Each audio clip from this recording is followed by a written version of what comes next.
Hey guys, welcome back to the channel. This is story about what if Hinata becomes possessive of Naruto during the Academy Part 1. Before I start, please do support for more amazing content and comments for Part 2. Do consider to subscribe my channel and share my video to your friends and check out the description as well. Let's start the video. Naruto yawned as he walked into the classroom. He had overslept due to an alarm clock malfunction, and lateness was the absolute last thing he needed. He had been given the title of genin through highly unusual and controversial means, and being late spit in the face of the man who had made the promotion a reality. How is it that I'm still exhausted even though I overslept? Naruto wondered to himself as he sat down in one of the few open seats available in the room. After several minutes of waiting, Irika, who was the academy instructor, cleared his throat and gave the group of children a hard stare in order to gain their attention and silence them. Now that everybody is here, we can get started with team assignments. Before we do that, you should all know what exactly is going to change about your lives now that you're ninja of the Hidden Leaf Village, he began. A murmur rippled through the new batch of genin as they pondered the meaning behind their now former teacher's words. First of all, you will be expected to take complete and total responsibility for anything and everything you do from here on out. Despite your ages, you're effectively working-class citizens now, meaning that you will bear the expectations of an adult. You will still be given more leeway than, say, a chunin, but punishments will not be withheld simply because you're children. Secondly, you will now be more or less in charge of your own income. Many of you have parents that can and will assist you with such things, but they still have no real control over what you do with the money you earn, he continued. The class all made a sound of approval at the explanation of their newfound economic freedom. Irika sighed inwardly as he watched them react. Lastly, at some point during your career as a ninja, and almost certainly more than once, you will be forced to murder. You will have blood on your hands whether you want to or not. Depressing as it is, that's the long and short of it. Now, on to cell assignments, he concluded. The jovial mood that had permeated the classroom vanished at the final section of Irika's speech and was replaced with a melancholy silence. One by one, Irika listed of teams. After 6 uninteresting cells, Team 7 was announced. Team 7 will consist of Naruto Uzumaki, Irika said. The blonde glanced up from his desk and awaited the identities of his 2 teammates. Shikamaru Nara, the instructor, continued. Naruto felt his spirits heighten slightly. He had never known the lazy Nara well, but he had never been outwardly unpleasant as many of the Uzumaki's classmates had been. And Hinata Hyuga. Your Jonin instructor will be Kakashi Hatake, Irika concluded. Naruto glanced up to the far left corner of the room where the Hyuga heiress was sitting. Her posture was perfect, her clothes were ironed and clean, her eyes were sharp and attentive, and while her appearance was certainly an acquired taste, she was undeniably attractive. A true symbol of the high standards set by her family, the illustrious Hyuga clan.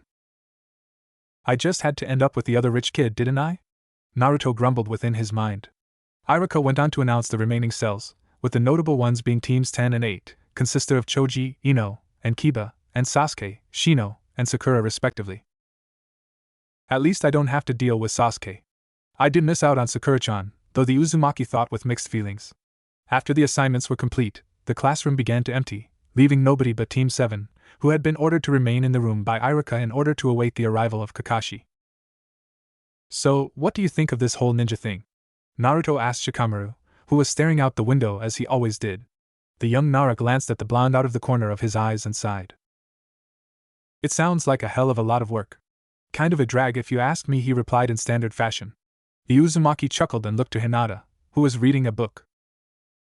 What about you? He asked.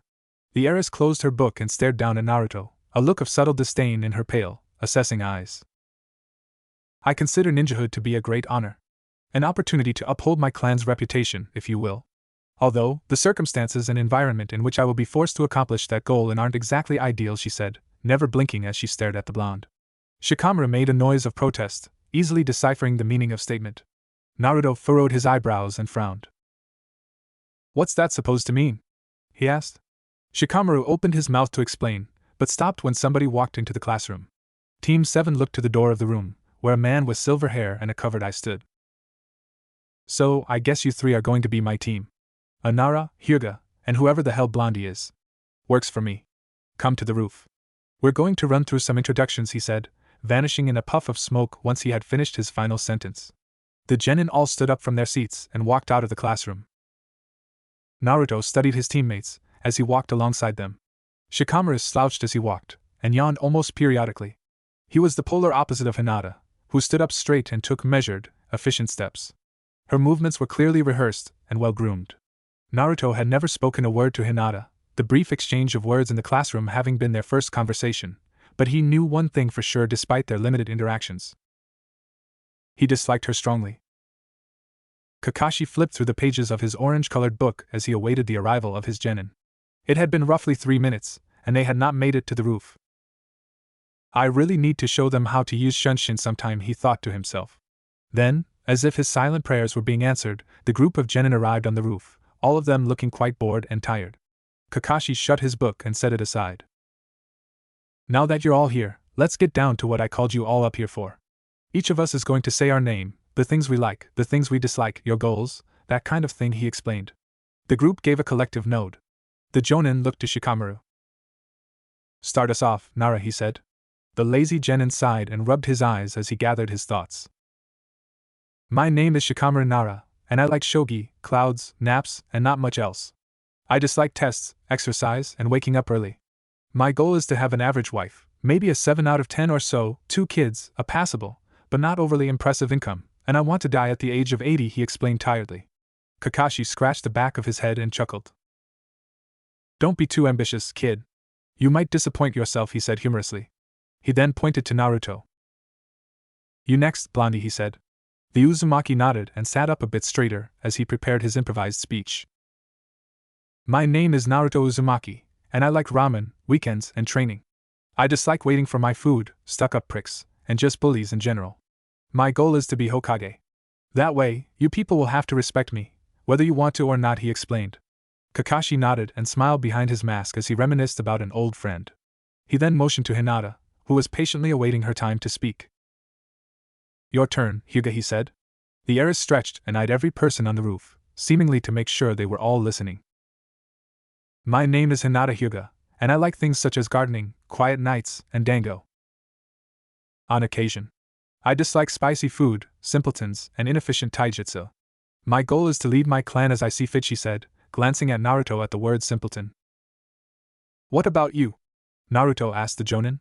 Kakashi sighed and slapped Shikamaru on the back of the head to wake him from a nap he had decided to take. My name is Kakashi Hataki. I like some things, and dislike others. As for my goals, I guess I've never really thought about it. I'm more of now kind of guy, he said. The Uzumaki frowned and pointed an accusing finger at the silver-haired ninja. That's not fair. You didn't tell us anything about you other than your name, he said. Kakashi shrugged and stood up. Unlike you, I have no obligation to tell you anything. I'm the authority. You're all free for the rest of the day, by the way. Be at the training grounds at 7 sharp tomorrow. The second phase of your genin exam will take place there. Don't eat tomorrow morning either. You'll just end up puking, he said before vanishing as he had in the classroom. I'm going home. See you guys tomorrow, Shikamaru said immediately after the Jonin had disappeared. He then made his way down from the roof and down to the streets, beginning his trek home. Naruto glanced at Hinata, who was wearing a look of irritation. What's got you so bothered? He asked. The heiress glanced at him, and then looked in the direction Shikamaru had walked. Both our sensei and our teammate are lazy fools. Then there's you, an outcast and easily the worst student in our academy's history, only rivaled by Choji Akimichi. To say that I'm displeased with myself would be an understatement, she said.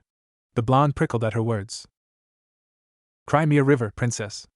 I get that you're from the most famous clan in the village, but that doesn't make you any better than we are, he said defiantly. Hinata scoffed, and turned to leave the roof. Oh, I think you'll find that a chasm exists between you and I. Social classes exist for a reason, Uzumaki-san, and you and I are of different levels, she said. Naruto growled as she made her way down the stairs and into the building once more. You aren't better than me. I'll show you. Kakashi knocked on the door of Hiruzen's office and waited. After several moments of silence, a call of confirmation could be heard from within the room, prompting the Jonin to enter. Once inside, he closed the door and sighed, earning an eyebrow raise from the elderly Kage. You look exhausted. I know that you dislike genin for the most part, but they don't usually tire you out, the Hokage said somewhat humorously. Kakashi sighed and sat himself down on a chair in front of the old man's desk. What on earth was your thought process when putting the cells together? My team has no chemistry, he asked. Hiruzen thought back to the many nights he spent meticulously planning the arrangements of the genin teams. They do have chemistry, it will certainly take some time for it to become tangible, but it does exist, he replied. The silver-haired ninja snorted. Naruto is, for lack of a better word, a dunce. Shikamaru is about as driven as a middle-aged alcoholic, and Hinata is about as Hyuga as you can get. That is not a compatible group of personalities. I don't care what you say, Hokage-sama, he countered tiredly. The old man gave Kakashi a hard stare. This team isn't entirely dissimilar from Team Minato, if you think about it. Rin was, unlike Shikamaru, very driven, but you weren't all too different from Hinata in your younger days, and the similarities between Obito and Naruto are numerous and uncanny. The only real difference between your cell and this one is that you're taking on Minato's role, he said. The Jonin opened his mouth to respond, but shut it when he found that he had nothing more to say. He then stood up from his chair and turned to exit the room. Either way, I doubt they'll pass the test. The biggest difference between my team and this one is that I'm a harsher teacher than Minato-sensei ever was. Hinata suppressed a yawn as she waited patiently in the training field Kakashi had ordered them to attend. It was 6:58 a.m., and neither of her teammates nor her sensei had arrived. Yet another reason that her placement was nonsensical. No sense of punctuality could be found within the psyches of her comrades. You're out early. Not all that surprising, I guess. The Hyuga heiress glanced over her shoulder and spotted Naruto making his way into the training ground, a tired look on his face. Hinata glanced at her pocket watch. 7 o'clock sharp. Just as he was instructed. So you are capable of following directions, Uzumaki-sen, she thought to herself. The blonde walked over to the girl and sat down 5 feet from her. Why'd he have to make us come out here so early? Wouldn't 8 o'clock have been better? That way we wouldn't be half asleep for this testing, he complained through a yawn. The Hyuga girl sighed inwardly. And of course, he complains. No work ethic whatsoever, she thought frustratedly. She then began counting in her head the number of seconds her remaining cohorts were late. Eventually, Shikamaru meandered his way into the field, looking even more exhausted than Naruto as he did so. 178 seconds. I expected something closer to 300. Not bad, Nara-sen, she thought to herself. After 10 more minutes, she gave up on counting for Kakashi. Okay, this is just stupid. He tells us to show up at 7 sharp, and he's not here yet. 7 o'clock was 10 minutes ago, Naruto grumbled. Hinata, for the first time since Team 7's formation, agreed with the excitable Genin. You would think that a Jonin would be, at the very least, capable of being on time. I suppose that we set out expectations a bit too high, she said. Shikamaru then laid down on the grass and closed his eyes. Well, since it seems like we have some time to kill, I'm gonna take a nap. Wake me when he gets here, he said. Before anybody Naruto or Hinata could respond, the shadow user began to snore. Maybe I should do that too. Seems like a good idea, the blonde said as he too began to lay down on the grass. Hinata shook her head. I would prefer if you didn't, Uzumaki-san, she said. Naruto raised an eyebrow and glanced at the Hyuga girl. Why's that? I thought you were displeased with us, or whatever. With both of us sleeping, you'd be free of us until Kakashi-sensei shows up, he said. Hinata frowned. Yes, I am quite displeased with this cell, and I would much prefer to be with another team, but the two of you more or less sleeping on the job lessens my view of you even further. Is that what you want, Uzumaki-san? She asked. Naruto burst out laughing, earning a questioning from the heiress. It's hilarious that you think I give a damn about what you think of me or this team. You're stuck with us whether you like it or not. Hell, since we're, a team, maybe you should follow our example and take a nap. You definitely need your beauty sleep, he retorted. Hinata felt her face burn at the comment. How dare you, she growled. The blonde chuckled at her obvious indignation and closed his eyes to sleep. Don't get so worked up. They say it makes you age faster, he said with a close-eyed grin. The heiress opened her mouth to berate him further, but closed it again when she realized he was asleep. How on earth do they do that? They just close their eyes, and then they fall asleep. Narcoleptics, the lot of them, she thought to herself. She studied the faces of her teammates, as they slept, and frowned. Why do men sleep with their mouths open, she wondered. Hinata, out of curiosity, activated her Byakugan to search for her behind-schedule sensei. Be it due to the limits of her extended vision, or the extent to which Kakashi was late, she could not locate him. Just as she was about to deactivate her dojutsu, she spotted something unusual. Why is Uzumaki-san's stomach glowing, she wondered. She focused her gaze on the blonde's abdomen and frowned. While not visible to the average person's eye, one with a Byakugan would be remiss to not notice the bright mass of bound chakra centered in the boy's stomach. It looks to be a seal. In fact, it appears to be in the pattern of the 8 trigrams. Why on earth does this cretin have such a complicated work of fuinjutsu on his body, she wondered to herself. Undressing him with your eyes, huh? Not what I expected to walk in on, but pretty funny either way. Hinata whipped around and saw Irika sitting on a nearby rock, a look of amusement on his scarred face. She looked back to Naruto and snorted. Not in 1,000 years. And if I ever did, he should be honored. It's not every day a lowlife like him is examined by a high-class citizen, she said haughtily. Irika chuckled and took a sip from a water canteen he had brought along. You might want to control your ego, Hinata. He's not as lowly as you seem to think he is. Neither is Shikamaru. I think you'll be surprised by how well they do during this test Kakashi has put together for you, he said. The Hyuga girl raised an eyebrow. What do you know about him? She asked skeptically, gesturing to Naruto. Her former instructor smiled as he thought back to the night of Naruto's promotion OT Genin. Much more than you do. I won't deny that his scores were abysmal. He was called dead last for a reason, but he's not an idiot, not really, he replied. Hinata deactivated her Byakugan and sat down on the ground. I'll be the judge of that. I've heard that Nara-san is actually quite intelligent, so I have high hopes for him as a teammate, but the same can't be said for my feelings regarding Uzumaki-san, she said. Irika sighed and stood up from the rock he was sitting on, turning to leave the training ground. Don't judge a book by its cover, Hinata. I think you'll find that you've been given a good pair of teammates, he said before disappearing into a puff of smoke. The heiress shook her head and sighed. She glanced back at Naruto, whose mouth was still open as he slept. You somehow find ways to be irritating even while you're asleep, Uzumaki-san. Color me impressed, she thought to herself. She then reached forward and pressed the bottom of the blonde's chin upward, closing his mouth. The heiress infused a bit of chakra into his jaw to ensure his mouth stayed closed. She smiled triumphantly when his jaw stayed locked. That takes care of that. Kakashi rubbed his exposed eye as he entered the training grounds. He was nearly an hour late, but he had an excuse prepared, as he always did. Once he was fully within the field, his team became visible.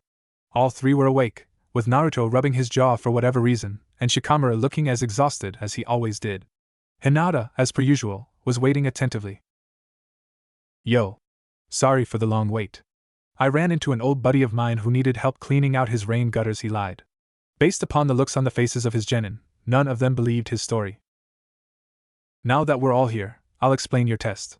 This will be the true genin exam, so you'd better pay attention, he said. All three children, Hinata included, gave him a look of confusion and disbelief. What? I thought we became genin when we performed the clone jutsu, Shikamaru said. Kakashi shook his head, feeling a limited degree of sympathy for the group. That test was simply an entrance exam. You gained the right to attempt to become genin. You still have one more test, he explained. Hinata then motioned for him to continue. The jonin produced a pair of bells and presented them to the group. You're going to be trying to take these bells from me. Capturing a bell ensures your position on this team, he explained. Naruto furrowed his eyebrows. But there are only 2 bell. There are 3 of us, he pointed out. The silver-haired ninja shrugged and attached the bells to his belt. I guess you'll just have to work extra hard if you want to be a ninja. There are 27 graduates this year, and based on previous years, only 9 of them will pass their true exam. The percentage of students who fail this test is 66%, he said. The group all gave a collective gasp at the revelation. After they calmed themselves down, Kakashi stepped back and took out his orange book. Alright, we should get started. We don't have all day. You have exactly 4 hours to take these bells from me, he said. The group nodded and awaited the signal to begin. After several tense moments, the jonin nodded and motioned for them to attack. Naruto, being quite impatient by nature, made a hand seal. 4 doppelgangers of himself appeared. This shouldn't be that hard, he said obliviously. He and his clones then charged Kakashi, who had not glanced up from his book. As the multiple copies Naruto reached him, the silver-haired ninja effortlessly dodged their attacks, destroying 2 of the 4 in a single motion that was too fast for the blonde to detect with his eyes. Shadow clones? That's impressive. Most Chunin can't use that technique, Kakashi complimented as he casually maneuvered around Naruto and his clones. Why the hell are you reading a book during a fist fight? The excitable genin demanded as he was matadored time and time again. Kakashi responded by destroying the remaining pair of clones with a single shuriken. Because I can do both. Multitasking is an important skill, he said as he turned a page. Naruto growled and swung a right-handed punch at his teacher's head. Kakashi leaned back, causing the punch to miss by inches. He then countered with a hard, rising knee to the genin's jaw, buckling his legs and sending him reeling back. Surprisingly, Kakashi did pursue the stunned boy, instead opting to continue reading his book. It was unwise to attack him so recklessly, Uzumaki-san. Although, your ability to use the shadow clone jutsu will certainly be useful, Hinata said as Naruto climbed to his feet. She then stepped forward. I would like to try my hand at fighting him, she said, assuming her stance as she spoke. Shikamaru raised an eyebrow. Are you sure that's a good idea? Sounds detrimental to your health if you ask me, he said. The heiress smirked and charged forward at Kakashi. The Jonin glanced up from his book and sidestepped her charge. To his surprise, the Hyuga girl pivoted and adjusted her trajectory. She launched a palm strike at his chest, forcing him to evade. I can't afford to read with this one, it seems, Kakashi thought to himself. He closed his book and focused on Hinata. He stood his ground as she approached and pulled his head to the left, allowing a palm strike to whiz past his face. He intercepted her forward movement with a short punch to her nose that she ran face first into. Hinata froze in place upon absorbing the strike, allowing the silver-haired ninja to follow up with a kick to her chest that launched her back toward her teammates. She crashed into Naruto, sending them both to the ground. He reached for his book, but found that he no longer had control of his body. I honestly can't believe that worked. Kakashi glanced over his shoulder and sighed. Shikamaru had made his way behind him during his scuffle with Hinata and connected his shadow to the Jonin's. The lazy genin slowly made his way to Kakashi, forcing the silver-haired ninja to walk towards him as well. Once they were within arm's length of one another, Shikamaru reached for the bells.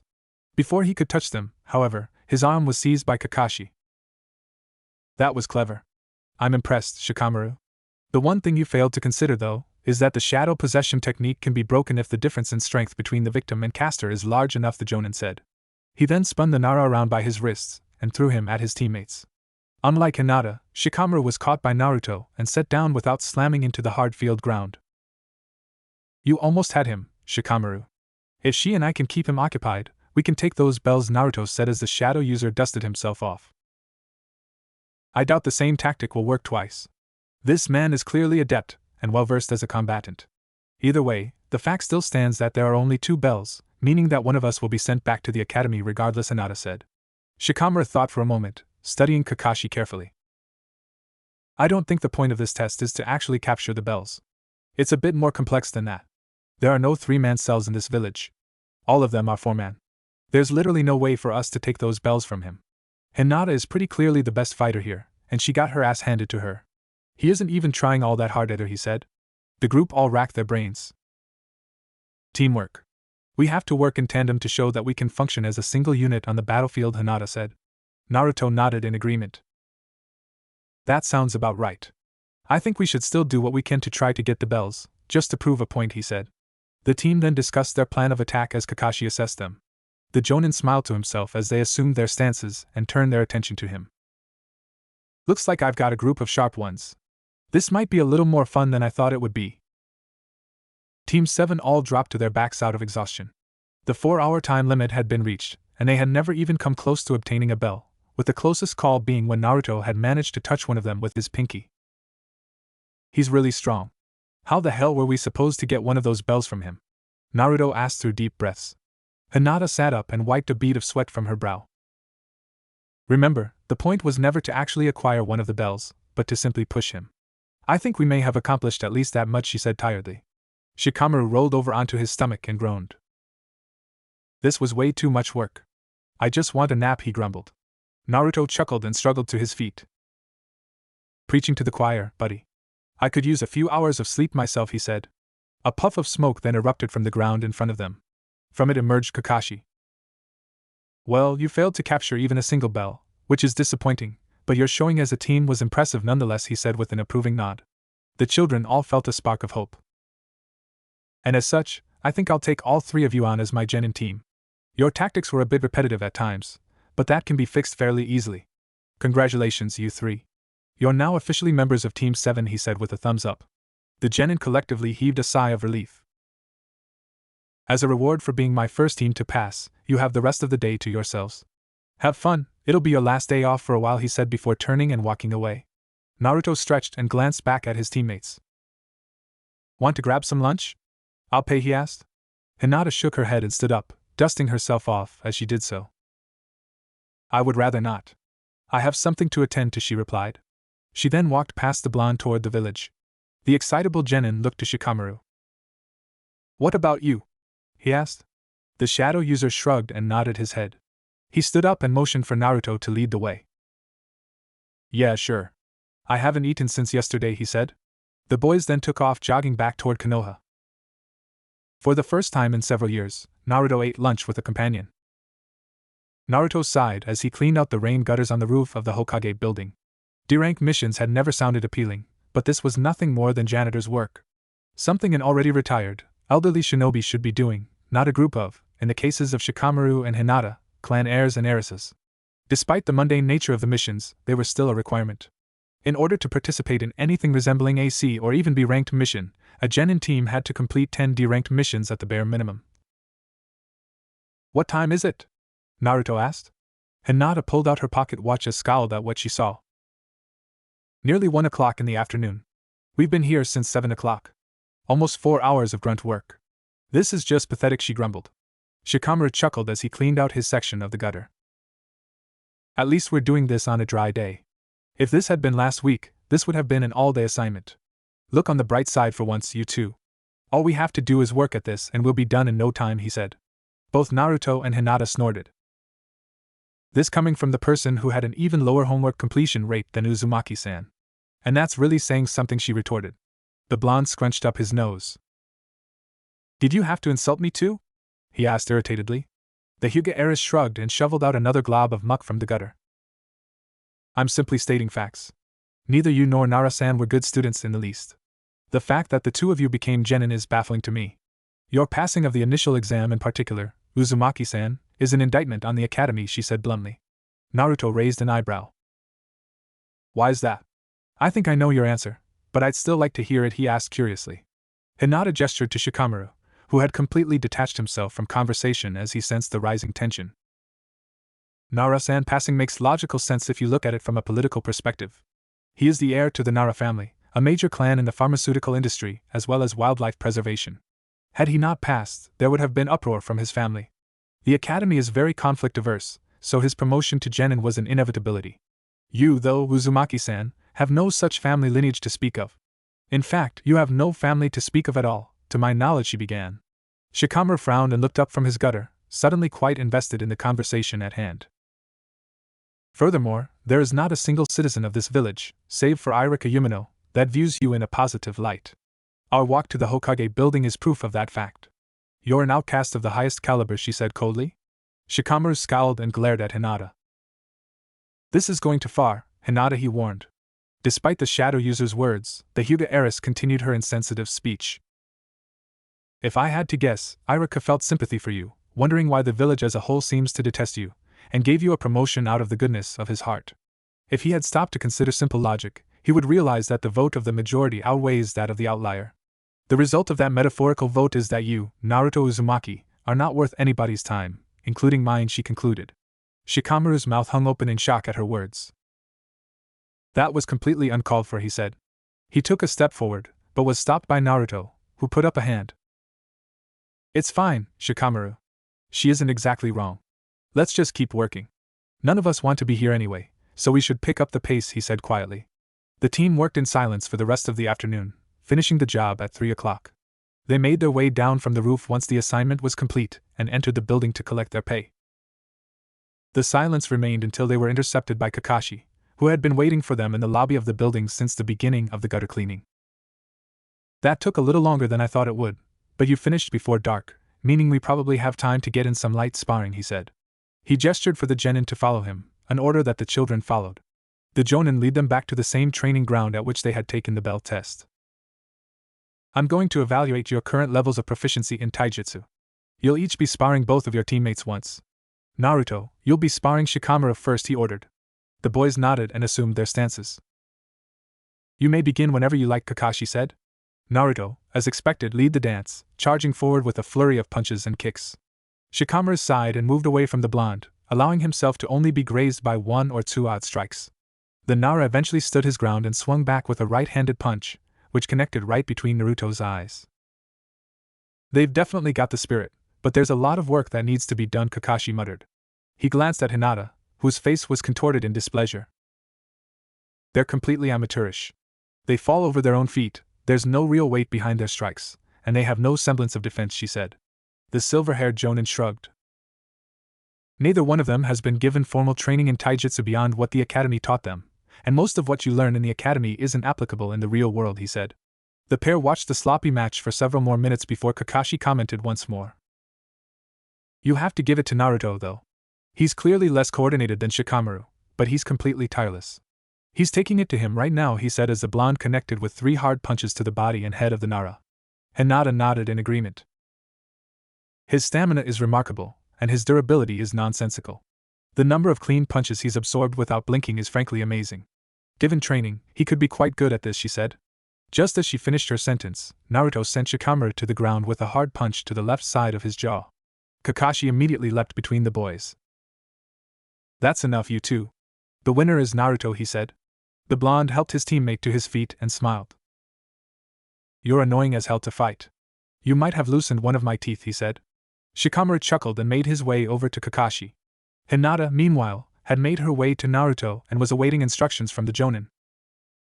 You may both begin, the silver-haired ninja called after a minute or two of silence. Naruto wasted no time in attacking his teammate. Unlike Shikamaru, Hinata did not take a step backward in response to his forward charge. Instead, she mirrored the action and moved forward. When they collided, Naruto missed badly with a right-handed punch. Hinata countered the strike with a palm strike to the arm that he had attempted to strike her with. The blonde felt the limb go numb immediately. He immediately disengaged and cradled the arm gently. Okay, what the hell was that? He demanded. The Hyuga heiress responded to his question by pushing forward and striking him 3 more times, this time to his ribcage. Naruto coughed painfully, a bit of blood pooling in his mouth. Instead of cowering to the discomfort, he clenched his jaw and swung back, missing badly and absorbing a hard counter to the side of his face. She's carving him up. This is a mismatch, Shikamaru said as Hinata pummeled the excitable genin. Kakashi nodded and winced as Naruto was buckled by a kick to the right side of his neck. Her clan specializes in taijutsu, so there was never any chance of Naruto being competitive with her at this point, he said. Naruto was then knocked down 3 consecutive times, all with the same counter. Kakashi sighed and stepped in to halt the match. That's it. I've seen enough. The winner is Hinata, he said. The Hyuga girl offered no hand of assistance to her fallen teammate, instead opting to watch him struggle to his feet. Use the left side of your body, Uzumaki-san, she said once he was up to his feet. The blonde frowned and rubbed his jaw. What do you mean? He asked curiously. Hinata gestured to left arm and left leg, both of which were numb and difficult to move. You only throw strikes with your right hand and right leg. That's why I was able to counter you in identical fashion so many consecutive times. Had you been varying your attack, you may have been able to hit me at some point, she explained. Naruto considered her advice for a moment. Good point. I'll keep that in mind. Thanks, Hinata, he said, earning an almost imperceptible nod of approval from the Hyuga girl. He hobbled over to Kakashi and Shikamaru, patting the shadow user on the back once he reached them. You're up, buddy. Have fun out there, he said with a grin. Shikamaru sighed heavily and gave him a thumbs up. I'm just shaking with anticipation, he said sarcastically. Once he reached Hinata, he assumed his taijutsu stance and looked to Kakashi. Let's get this over with, sensei, he said tiredly. The Jonin nodded and signaled for them to begin. As the match began, Naruto looked to his teacher. How long do you think this one lasts? He asked humorously. Kakashi thought for a moment, observing Hinata's predictable domination as he did so. Shikamaru is a sharper striker than you are, but isn't as tireless, and you definitely take a shot better, so I'll say 2.5 minutes, he said. The pair observed the match to its conclusion, in which Hinata doubled the shadow user over with a kick to the ribs. 3 minutes? You weren't far off, Kakashi-sensei, Naruto said as the silver-haired ninja made his way towards Hinata and Shikamaru to halt the match. Once the genin were separated, Kakashi gathered the children together. You all show promise in a variety of ways, but you all need work. That includes you, Hinata. None of you are particularly good at minding your P's and Q's while you're attacking, and you're all somewhat one-note with your strike selection. That can all be fixed in due time, so no worries, he said with a nod. He glanced at the dark sky and then back to his team. It's dark out now, so I suppose that's all we have time for. Meet me at the Hokage building at 8 o'clock tomorrow morning, he said before disappearing into a puff of smoke. Naruto sighed. Does he always have to just disappear at the end of the day? He muttered. His teammates both shared the sentiment, as they were both glaring at the place Kakashi had once stood. The blonde then began to walk back towards Konoha. I'm going home. See you guys tomorrow, he said with a wave.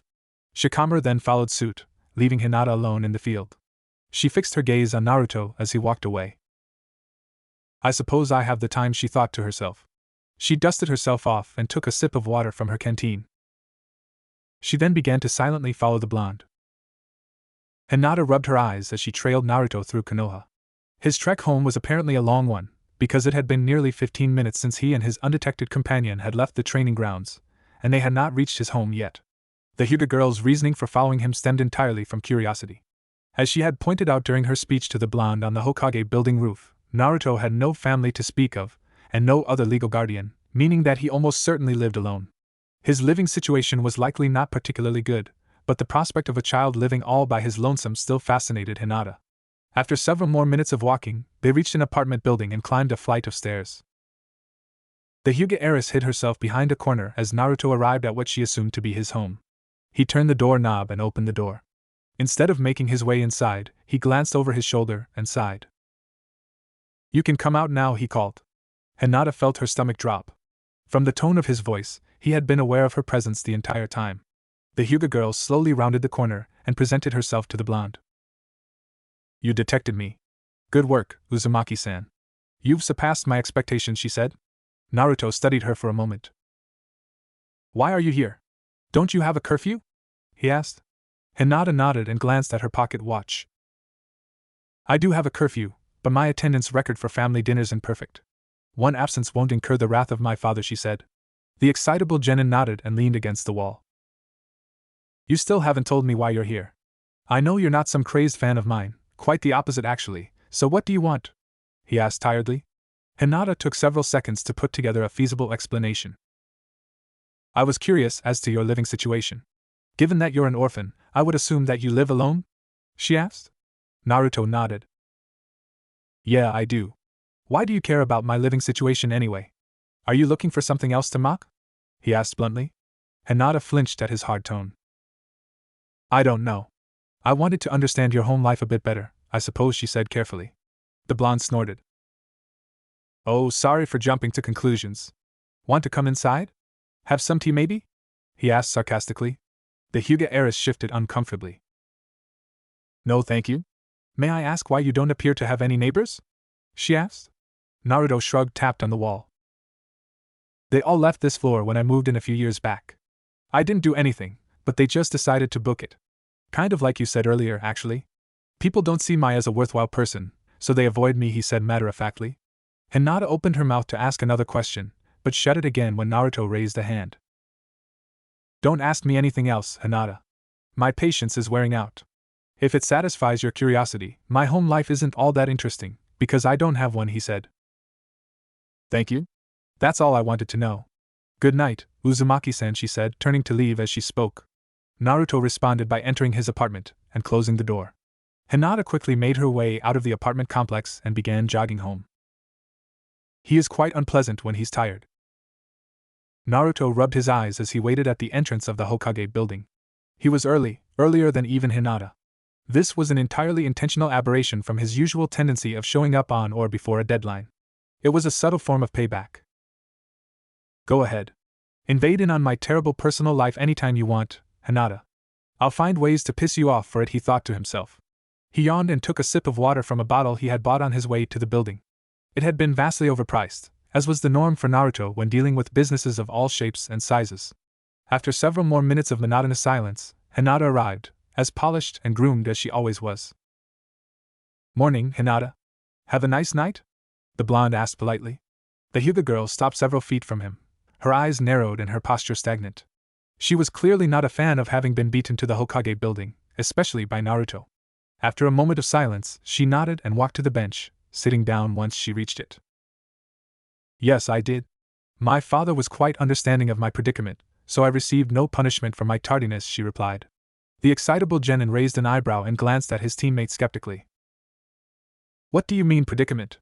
You followed me home and refused to leave until I told you all about my shitty living situation. That sounds more like a predicament for me than you," he said. Hinata scowled at his words. "Refrain from using such profanity when speaking to me, Uzumaki-san. It makes you even less desirable to talk to than you already are. As for what my predicament was, it was that I knew virtually nothing about who you were.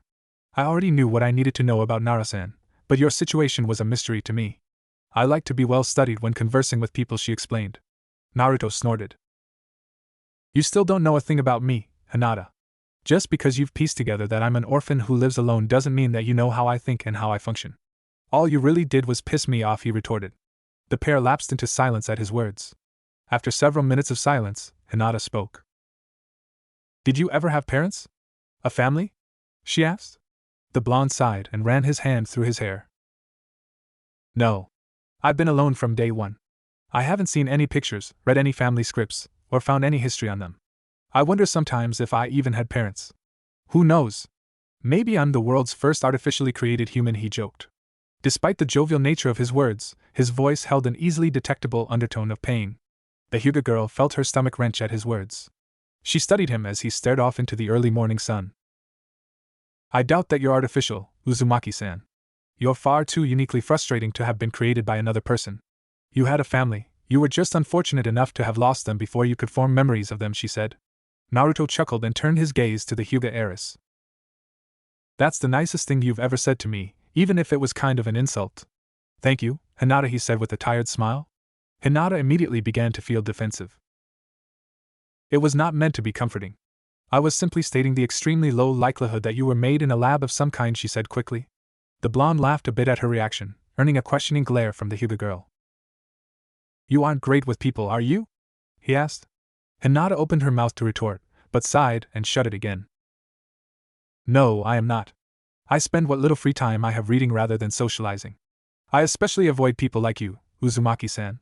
People who have little to no regard for the standards put in place by the society they live in, she said. Naruto burst out laughing again, frustrating his teammate further. Man, you're no fun. Living by such a strict set of rules is boring. Loosen up a little. I think you'd be a whole lot happier if you did, he suggested. The Hyuga heiress prickled and glared at the blonde. No, I will not loosen up. Why on earth would I want to forget my manners and sink to your level? I would never even consider it, she snapped. Naruto put up his hands and grinned. I guess I was right. You really do need your beauty sleep. You get cranky when you don't get it, he joked, well aware that he was walking a fine line. Hinata's hand shot forward, seizing the bottom of his jaw and pulling his face until it was only an inch from hers. You seem to garner quite a bit of pleasure from insulting my appearance, Uzumaki-san. You have absolutely no room to talk. You're a mongrel compared to me. In layman's terms, I'm out of your league. You should be honored that I'm even touching your face. In fact, you should savor the sensation, because it's the one and only time you'll ever feel it, she hissed before shoving him backwards by his face. The excitable genin stumbled back several steps, laughing as he did so. He rubbed his jaw upon regaining his balance. Soft hands. You've got a grip like a crocodile, though, he said. Hinata growled, but calmed herself down once more and sighed heavily. Why are you being so aggressively mocking today? She asked. Naruto's jovial demeanor vanished instantly, and was replaced with a hard glare. I feel like I don't have much of a choice. When I'm rude, you snap at me and insult my lifestyle. When I try to be polite, you get defensive and insult me some more. If everything I do is going to piss you off, I might as well try to have some fun with you while I'm at it, he said. The Hyuga girl frowned. What do you gain from speaking to me at all? It seems like things would be easier for the both of us if we swore to silence, she asked. The blonde pointed to his forehead protector and shrugged. Whether you like it or not, we're teammates now. I would rather have something resembling a functional relationship with you than be at your throat. We're going to be fighting, and maybe even dying together. Dying next to somebody I hate isn't a goal of mine. If you'll let me, I'm willing to at least try to be nice to you, he said. Hinata pursed her lips and exhaled through her nose. I suppose that's reasonable. I still don't like you, Uzumaki-san, but I'll try to be more civil if you do the same, she said. Naruto nodded and pulled out granola bar. Well, at least we can agree on some things, he said. He then produced a second granola bar and tossed it at the Hyuga heiress, forcing her to catch it reflexively. She glanced at it skeptically. What's this? She asked. Naruto tore open the wrapper of his bar and took a bite of it, chewing it for several moments before swallowing and speaking. Symbolism, he said simply. Hinata studied the small parcel of food and sighed, unwrapping it and taking a bite. She scowled as she chewed it. Raisin. Of course. It's the thought that counts, I suppose. Kakashi chuckled as he led his team into Hiruzen's office. Naruto's lower jaw was imprinted with what looked like the outline of a hand, and he was clearly not aware of it. He and Hinata had arrived nearly an hour early, meaning that they had spent much of that time together. In all likelihood, the hand that had imprinted on Naruto's face was hers. Either she tried to rip his face off, or she's really warming up to him. I'm guessing it's the first one, the Jonin thought to himself as he watched the pair walk alongside Shikamaru. The team entered the Hokage's office and closed the door, awaiting instruction from the elderly man. I would assume you're here for an assignment? In which case, I have another clean-up assignment for you. It should be fairly simple, Hiruzen, who was smoking his pipe, as per usual, said. Naruto groaned. Can't we get something a little better than that? We've been cleaning out gutters and toilets all week, he complained. To his surprise, Hinata nodded in agreement. With all due respect, Hokage-sama, I feel that our unit has proven itself to be quite capable of completing mundane grunt work. I believe a true test of our functionality is in order, she chimed in. Hiruzen raised an eyebrow and looked to Kakashi. They aren't entirely wrong, Kakashi. Would you like to take them out on a C-ranked mission? He asked. The silver-haired ninja thought for a moment. We still haven't asked Shikamaru his opinion yet, he said, casting a glance towards his lazy student. The shadow user shrugged and gestured to his teammates. I could really care less. They've got me outvoted even if I didn't want to. Go right ahead, he said. The Jonin nodded and looked back to the Hokage. Give us a C-ranked mission. I think they can handle it at this point, he said. Hiruzen nodded and tossed a scroll to Kakashi. He unfurled it and chuckled. A bridge builder, huh? Sounds simple enough. When and where do we meet this man? He asked curiously. The elderly Kage pointed to the clock and grinned. This will also be a test of your ability to effectively pack, because you will be leaving in 1 hour. He will be waiting for you at the front gates of the village. His name is Tazuna, he said. The genin all turned white. How long will we be gone? Naruto asked. Hiruzen thought for a moment before holding up a finger. 1 week at the minimum. Pack for longer, just in case, he replied. The blonde nodded and bolted out of the office. Hinata sighed heavily. No manners, that boy, she grumbled to herself before bowing to the Hokage respectfully and taking a step back. I will be leaving to pack, Hokage-sama. Good day, she said smoothly, turning to exit the office upon finishing her sentence. Shikamaru soon followed suit and left the room, leaving only Kakashi and Hiruzen. Are you beginning to understand my reasoning for putting this team together, Kakashi? The Hokage asked. The silver-haired ninja glanced out of the window of the office and watched his students walk down the streets of the village. Naruto and Shikamaru get along fine, but Hinata detests Naruto with a passion. They routinely get into it over small things, and she said some cruel things to him. I don't like the way their personalities mesh, he said honestly. The old man took a drag from his pipe and smiled. Those scuffles are precisely why I assigned them to be in a cell together. Hinata is supremely talented, but she has something of a superiority complex, and she's a social infant in many regards. Naruto has a way of beating humility into people just by being unshakable. Naruto can also learn a thing or two about punctuality and etiquette from Hinata, he explained. Kakashi nodded and turned to leave. Did you know that Hinata followed Naruto home last night? The old man called out. The Jonin raised an eyebrow and turned back around. No, I didn't. This sounds like quite the story. Would you mind telling it? He asked. Hiruzen chuckled and pulled out his crystal ball from underneath his desk. First and foremost, I tend to keep an eye on Naruto if he's out and about at night, for obvious reasons. Last night, he was trailed from the training ground by Hinata all the way until he reached his apartment. He was aware of her presence nearly the entire time, but chose to wait until reaching his doorstep to acknowledge her presence, he began. The silver-haired ninja nodded and motioned for him to continue. Hinata had followed him in order to gain a clearer idea about his living situation. Naruto became angry when she told him this, perceiving it as an attack on his status as an orphan. Primarily because Hinata had made a scathing remark regarding his position as the village pariah earlier that day. They conversed for several minutes about his lack of a home life, going their separate ways after several minutes, he said. Kakashi nodded once more. That was quite insensitive of her. She seems to only see things objectively, he said. The Hokage chuckled and relit his pipe. Quite so. They had a much less negative conversation outside of the Hokage building this morning, but even then, Hinata took a joke much too seriously and marked up Naruto's face. Their relationship isn't good as of yet, but I'm feeling optimistic as to its direction, he said. The Jonin snorted. Why's that? At this rate, she'll cripple Naruto before the mission even begins, he said. Hiruzen smiled in reminiscing fashion. They remind me strongly of Minato and Kushina, he said. Kakashi laughed out loud at the statement. Oh please, they're nothing like them. Naruto is a little like Sensei was in his youth, but Hinata and Kushina are nothing alike, he said. The Hokage shook his head. It's a stretch, I'll give you that. Hinata is much calmer than Kushina was on a moment-by-moment basis, but she has a comparable temper, and she also has a similar tendency to resort to forms of physical violence when angered. Although, Hinata's methods are much more picturesque, he said. The silver-haired ninja thought for a moment before shrugging and turning to leave once more. I guess I can see it, but don't get your hopes up. I personally think they're more likely to kill each other than start a family, he said. He then exited the office and closed the door behind him. Hiruzen smiled to himself and glanced down at his crystal ball. What he saw was more than a bit concerning. Naruto, who looked quite terrified, and Hayashi Hyuga having a conversation in the middle of the street. Naruto felt a bead of nervous sweat trickle down his forehead as he was assessed by the head of the illustrious Hyuga clan. He was tall, had long brown, and wore a cold glare that was identical to Hinata's. Like father, like daughter, I guess. Maybe it's the eyes, the blonde thought nervously as he squirmed under the man's gaze.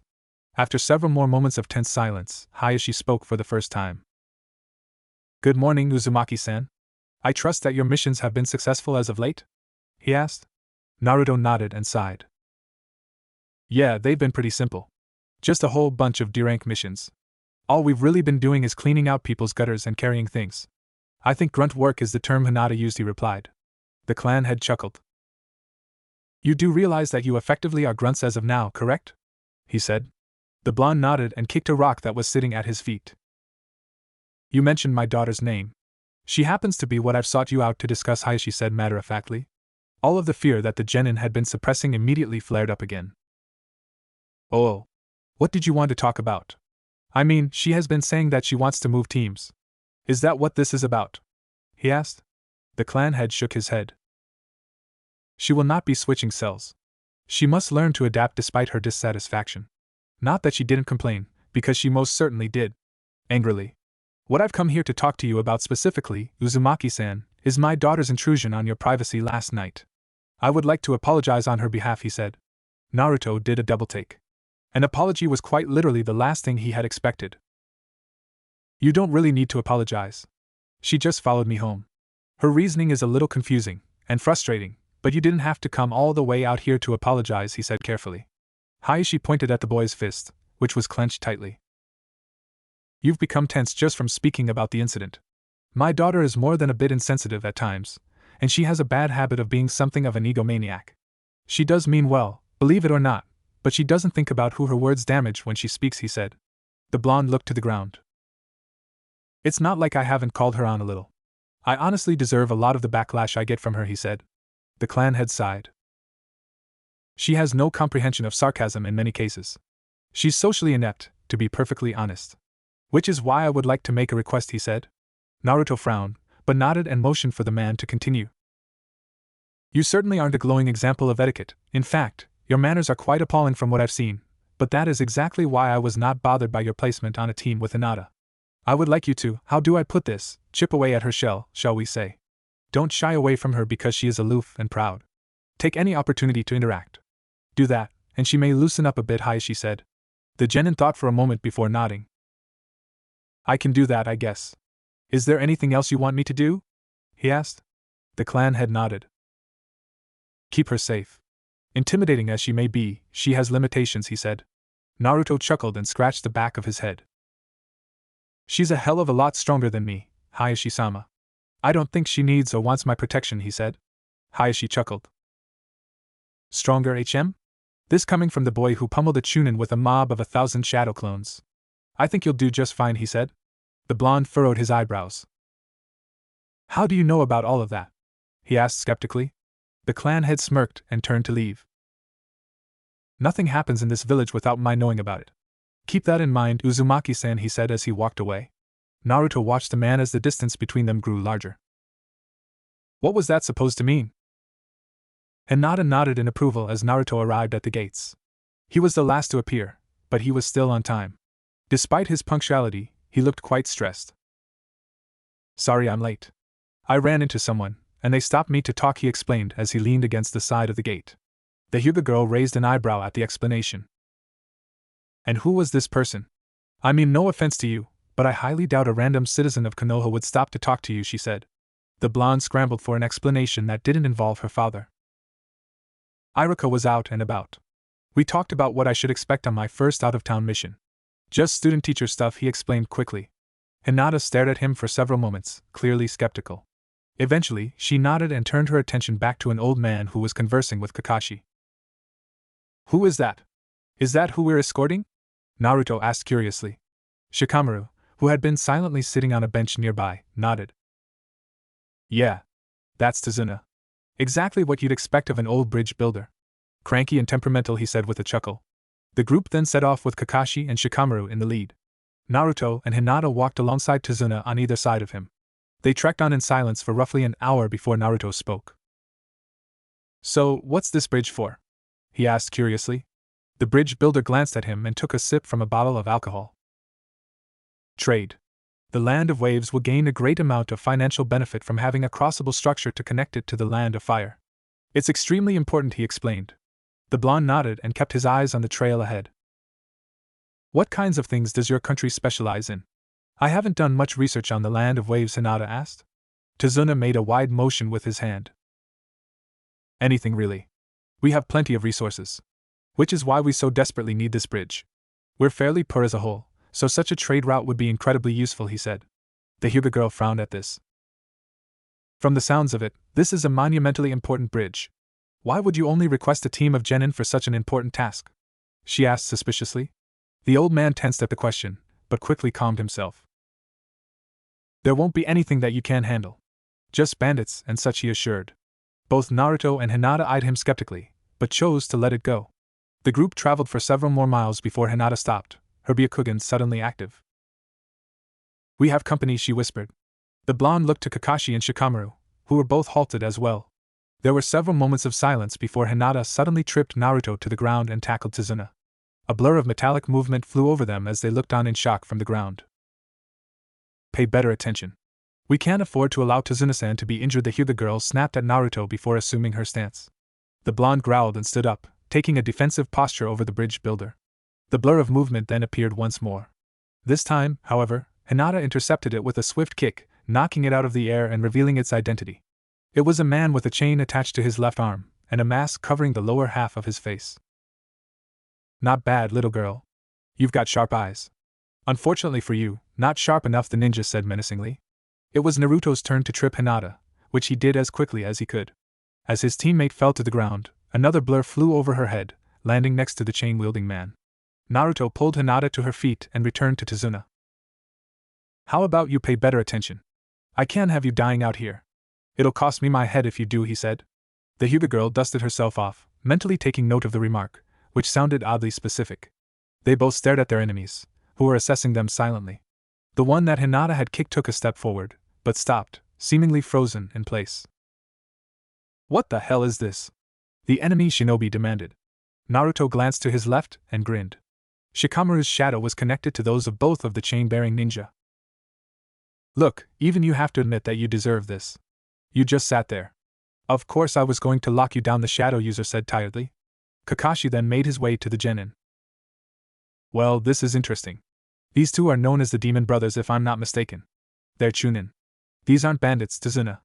I think you have some explaining to do, he said sternly.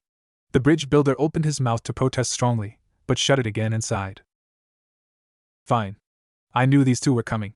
They were sent after me to end my life. They don't want me to get back to the Land of Waves with the blueprints for the bridge, he said. The Jonin frowned underneath his mask. Why would two Chunin be sent to kill a bridge builder? Who sent them? He questioned. Tazuna lowered his eyes to the ground. I can't answer that, he said quietly. Kakashi narrowed his eyes and took a threatening step forward. You'd better. Because if you don't, we'll abandon you out here and let you be mauled by these two. Shikamaru can release his jutsu any time he feels like it, he warned. The old man pursed his lips and exhaled through his nose. A mob boss named Gato sent them. He controls much of the economy in the Land of Waves. The bridge would loosen his iron grip, and he wants me dead for that reason, he explained. The silver-haired ninja nodded in understanding. Well, thank you for your honesty. Unfortunately, those details automatically upgrade this mission from C rank to A rank. Far too much for my genin to handle. You're on your own now, he said. Tazuna's head snapped up. Please don't leave me out here. My people need this bridge, he begged. Kakashi shrugged and motioned for his genin to follow him in the opposite direction.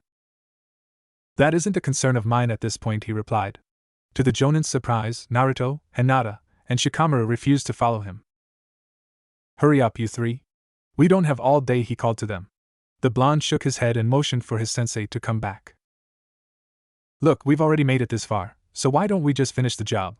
It's almost dark anyway, so we should at least sleep on this, he said. Kakashi raised an eyebrow and glanced at the other genin, who nodded. This mission is far beyond your capabilities. Are you sure you actually want to do this? Answer carefully, your lives may depend on it. Literally, he asked. Shikamaru yawned and shrugged. It'd be a hell of a lot more troublesome to run all the way back to Konoha than to just keep doing what we were doing. Let's give this a shot, he said. The silver-haired ninja thought for a moment before finally caving to the combined pressure of his genin stares.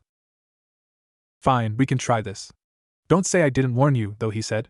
Tazuna sighed in relief and allowed Kakashi to lead he and the children down the route for another hour. After the hour had passed, it was pitch dark, prompting the party to set up camp.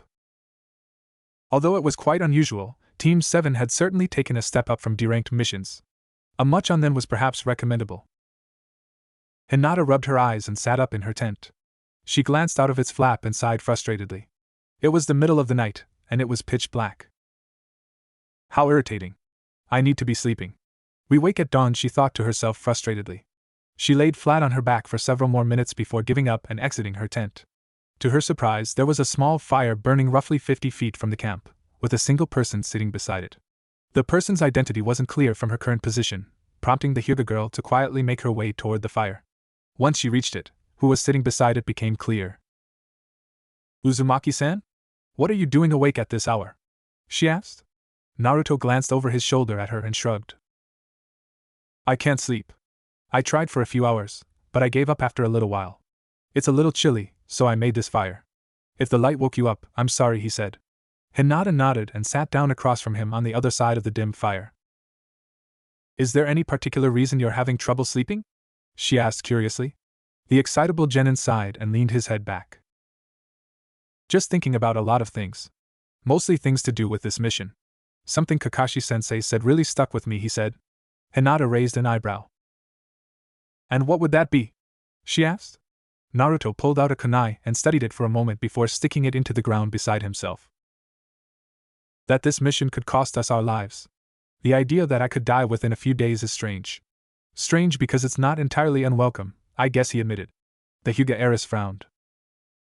What do you mean? Why would you not be fearful of your own death? She asked skeptically. The blonde shrugged. I'm not quite as lazy as Shikamaru is, but I'm still decently lazy about certain things. One of those things is responsibilities. Having things expected of me is stressful. It's a completely new feeling. I've never been expected to succeed or anything close to it before. Kicking the bucket now would mean that I wouldn't have to deal with those expectations, he said. The Hyuga girl chuckled to herself. I suppose being the village pariah may have a benefit or two. You've never really had to contend with things such as curfews or family standards. It must be a soothing reality to live in, she said. Naruto shook his head. We come from two different places, Hinata. To me, having a standard to live up to sounds like an awesome motivator, and having a curfew would be a really sweet thing. It would make me feel like somebody cared where I went and when, he said. And to me, having neither of those things sounds like a heavenly relief of stress. I suppose you're right. Perspective affects the attractiveness of certain lifestyles, she said, finishing the blonde's point. What are your thoughts about the idea of dying out here? Naruto asked. Hinata thought for a moment before answering the sensitive question. I would much rather survive. I have a clan to lead. I'm not the head yet, but I will be once I turn 18. I would rather not leave my clan's line splintered. Beyond your dislike of having responsibility forced upon you, what do you think of the prospect of dying on this mission? She said. The blonde laughed a bit, his voice suddenly a bit more melancholy. I would rather die out here than in my own apartment. Or out in the street for that matter. I want my death to mean something, you know? He said. Hinata furrowed her eyebrows. You speak as though such a death is likely, she said, her voice containing the subtlest hint of concern. The blonde glanced up from the fire and looked her in the eyes. You really haven't pieced it together, have you? The villagers do a whole lot more than just glare at me, Hinata, he said bluntly. The Hyuga heiress felt her stomach churn at what he was suggesting. There have been attempts on your life, Uzumaki-san? When? She asked. Naruto nodded and pulled his kunai out of the ground. Yup. They take a swing at it once every few months. Usually in October. They haven't succeeded yet, obviously, but who knows? Maybe they'll catch me off guard one of these times, he said. Hinata stared at the genin wide-eyed. How can you speak of such things so easily? Does your own life really mean that little to you? She asked quietly. The blonde gave her a pained smile. When you've been told that you're a wretch your whole life, that you aren't worth anybody's time, you start to believe it after a little while. I've found ways to keep myself motivated, but that motivation slips every once in a while. And when it does, I end up in a dark place, he said honestly, his hands trembling slightly from both exhaustion and emotion. The Hyuga girl felt a wave of guilt wash over her as she recalled her words to Naruto on the Hokage building roof. She studied her teammate, who was clearly doing his best to stay calm, for several moments before broaching an incredibly risky topic. Have you ever become suicidal, Uzumaki-san? She asked carefully. The genin tensed at the question, but quickly relaxed. Only once, and I promised myself never let myself fall that far again. Suicide is giving up, and I hate giving up more than just about anything, he said firmly. Hinata nodded. To her own surprise, she found that his words brought her a degree of relief. She then stood up from her spot by the fire and began making her way back toward her tent. Thank you for the talk, Uzumaki-san. I am now sufficiently tired enough to sleep, she said gratefully as she opened the flap of her tent. Before she could fully enter, Naruto spoke once more. Night, Hinata, he called quietly. The Hyuga girl remained silent for several moments before smiling to herself and slipping inside her tent. Good night, Uzumaki-san. Naruto yawned as he and the rest of his team trekked on towards an oncoming body of water. They had awoken at the crack of dawn to continue their journey to the land of waves, and they were nearly there. The body of water they were about to cross represented the natural border between nations. There should be a boat up ahead. It'll be a tight fit, but we should be able to make it in one trip, Tazuna said as they reached the beach. As the old man had predicted, there was a transfer boat awaiting them at the bank. The party made their way to the boat and piled in. Tazuna had also been right when he had said that it would be a tight fit, as there was little, if any, space. This sucks, Naruto complained as he and Hinata were crushed into a corner. Shikamaru wasn't faring much better, as he was more or less stuck underneath Kakashi. As they crossed the water, the boat rocked and swayed, causing each ninja to readjust the distribution of their weight in order to prevent the boat from tipping. During one particularly extreme shift, Hinata's face was slammed into Naruto's, causing her forehead to hit his cheekbone. Ow, Naruto groaned as the Hyuga girl fought against gravity to prevent herself from falling on the blonde completely. After several tense moments, the boat resteadied itself, allowing Hinata to scoot several inches away from Naruto. I didn't mean to headbutt you. I'm sorry, she apologized. The blonde raised an eyebrow and shook his head. It's fine. I just wish you didn't have such a hard head, he replied. The Hyuga heiress glared at him, but calmed herself. If only you weren't so physically fragile, then the density of my skull wouldn't be an issue, she countered, her tone uncharacteristically teasing. Naruto grinned and poked her on the forehead, causing her to flinch. From the looks of it, you got bruised worse than me. If anybody's fragile, it's you, Hinata, he said. The Hyuga heiress responded by poking him in the ribs, infusing a bit of chakra into them. The excitable genin yelped as his body was jolted with foreign energy. He rubbed his ribcage and glanced up at Hinata, who was covering her mouth and giggling. Forgive me for laughing, but that was quite funny, she said through her laughs. Naruto chuckled and settled back into place as the boat approached the land of waves. I didn't know you were even capable of laughing, so I guess I don't mind, he replied. The Hyuga girl frowned and looked out over the water before looking back to Naruto. Of course I can laugh. I simply have standards when it comes to humor, unlike you, she retorted haughtily. The blonde sighed heavily.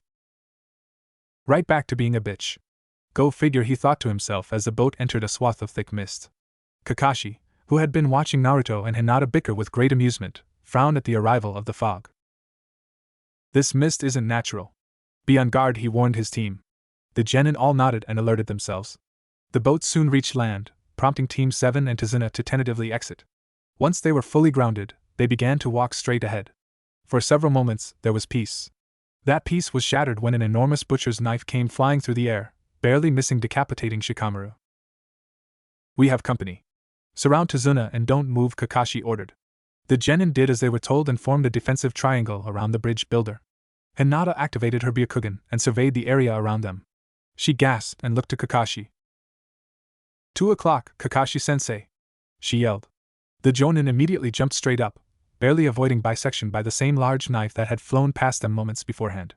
Kakashi then threw a kunai in a seemingly random direction. The small projectile was then audibly deflected, giving the silver-haired ninja all the information he needed to determine his adversary's location. Kakashi weaved several hand seals and reared his head back. The genin suddenly felt the air temperature shift as their sensei prepared a jutsu. Fire style, fireball jutsu, the jonin yelled. A blast of orange flames erupted from his mouth and traveled east, clearing away much of the mist and igniting the ground. The figure that was revealed was horrifying. It was a man, and he was nothing short of appalling. He was tall, had serrated teeth, and wielded the enormous knife that had been terrorizing Team 7. Well, this is unexpected. Of all the people I expected to encounter on this mission, you weren't one of them, Zabuza Momochi, Kakashi said. The man grinned underneath the bandages that covered the lower half of his face. So you know my name. I see that my reputation precedes me. I'm flattered, he said in a raspy, malicious voice. He then charged forward and swung his blade at the jonin, who produced a pair of kunai and blocked the strike. Sparks flew in all directions as the ninja clashed. Zabuza glanced at Naruto, Hinata, and Shikamaru as he strained against Kakashi. I see you brought children for me. How thoughtful of you, Kakashi the copy ninja, he said sadistically. He then kicked the silver-haired ninja in the chest and charged the genin. He swung his blade in a downward arc at them. All three combined their kunai and physical strength in order to block the strike. Despite the combined effort, the impact forced both Hinata and Shikamaru to their knees, leaving Naruto momentarily alone to defend himself. Seems like you've got the most horsepower of your group. Take that to the bank, kid. Because it's all you've got to be happy about right now, Zabuza said with a smirk. He then kicked the blonde underneath his chin, sending him flying backwards. Naruto crashed to the ground 20 feet away with a trail of blood dripping from his mouth due to a split lip. The mist ninja leapt into the air and raised his blade, preparing to cut the boy in half. Before he could bring his sword down on Naruto, Kakashi appeared between them and caught it between his palms. Your fight is with me, Zabuza. Keep them out of this, he warned. He pried the blade from the man's hands and tossed it up in the air. He then slammed a punch into the right side of Zabuza's jaw, causing him to take 3 steps back. The jonin reached up and caught the man's sword, which he had tossed into the air. He pointed its tip at Zabuza and slowly reached to remove his forehead protector from his left eye. Zabuza scowled and made a hand seal. 2 copies of himself then appeared on either side of him. He grinned and looked back to Naruto, who had returned to Tazuna and his teammates. I think it's only fair that the brats get a workout too. Don't you agree, Kakashi? He asked rhetorically. He then sent his clones after the genin and charged Kakashi. Despite the warning they had been given by their sensei, the children were not prepared in the least for the battle that was to come. Hinata gritted her teeth as the water clones approached she and her teammates. They were at a monumental strength disadvantage, even against clones. She looked to Naruto, who was wiping blood from his lip. Uzumaki-san, make clones, as many as you can. We don't have anything resembling the strength to face this man, so we're going to use numbers instead, she said.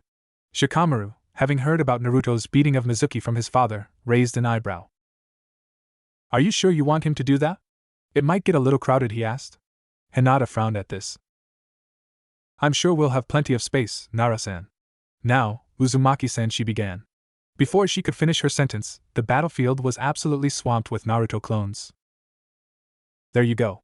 That's as many as I can crank out, the blonde said proudly. The Hyuga heiress's mouth hung open in shock as she activated her Byakugan to scan the area. T-2000 clones? How in God's name is that possible? She said, dumbfounded by Naruto's incredible feat of chakra reserves. Shikamaru patted her on the shoulder and chuckled. Not as dumb as you thought, Hinata? He asked humorously. Hinata shook her head and regained her bearings. Don't speak as though this is unsurprising, Nara-san, she said defensively.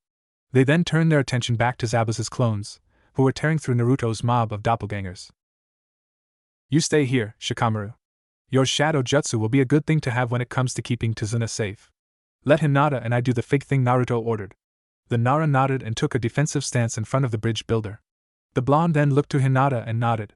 The pair then charged the water clones, wading through the ocean of Narutos as they moved forward. After several seconds of travel, they reached the enemy clones. You take the one on the left. I'll take the one on the right, the blonde said. The Hyuga girl nodded and peeled off to her left. Naruto launched himself forward at the rightmost clones, throwing a left-handed punch at Zabuza's head. The doppelganger easily dodged the strike and countered with a hard punch to the left side of the blonde's jaw. Naruto stumbled a bit, but quickly regained his footing. He aggressively attacked the mist ninja again, with nearly 50 clones in tow. The water clones drew a kunai and began mowing through the clones 2 at a time. He eventually reached Naruto, stabbing him in the shoulder with a kunai and snapping his head back with a sharp punch. The blonde stumbled back and bumped into Hinata, who was being similarly dominated. "This is rough. Even with this many clones, we can't touch them," he said. The Hyuga girl and glanced at his shoulder, frowning upon spotting his injury. "You're hurt, Uzumaki-san," she said. Naruto shrugged and threw a volley of kunai at one of Zabuza's clones, all of which were deflected. "It's nothing terrible. What you should be worrying about is how we get out of this situation," he said as their backs were pressed together. Both Zabuza clones were stalking them, closing their escape routes one by one. Hinata felt fear begin to grip her as the Mist Ninja grinned at her sadistically. "Would you be willing to pass on my final words to my father if I die here?" she asked her teammate. The blonde, to her surprise, shook his head. "No, for 2 reasons. 1, you aren't going to die here, I'll make sure of that. And 2, if you die, I'll die. I would rather be killed by this jackass than your dad," he said. The Hyuga girl furrowed her eyebrows, but didn't open her mouth, as Zabuza was quickly closing in as he mowed through Naruto's clones. Just as the genin were about to be butchered by the water clones, they disappeared. "Wait, what?" Naruto asked no one in particular. He then made a hand seal and dispelled his clones, clearing the battlefield. Hinata focused her Byakugan and searched the area, eventually finding the answer to the question burning in both of their minds. "It seems that Sensei has killed Zabuza," she said. The blonde grinned and glanced to Shikamaru and Tazuna, who were uninjured. "Let's go join him," he said, motioning for Hinata to follow him. The Hyuga girl nodded and jogged after Naruto as he ran towards his teacher. As they approached, they noticed something strange. A figure wearing a mask was standing over the body of Zabuza, and appeared to be the one who had killed him. Kakashi, who was also standing near the body, glanced over his shoulder and spotted his approaching students. "Yo. Looks like you're both in one piece." "That's good," he said as they made their way to him. Naruto gestured to the masked ninja. "Who's that?" he asked skeptically. The mysterious ninja bowed respectfully and removed a needle from Zabuza's neck. "I cannot disclose that information. I can tell you this. I'm a hunter ninja, and I have been tracking Zabuza Momochi for several days. Thank you all for keeping him occupied for long enough for me to arrive and finish my job," the ninja said. He then picked up the Mist Ninja's body and slung it over his shoulder. "Good day," he said politely before vanishing in a puff of smoke. Kakashi then looked to his students and smiled. "So, what did you think of your first battle?" he asked. Naruto shuddered and shook his head rapidly. "It was terrible.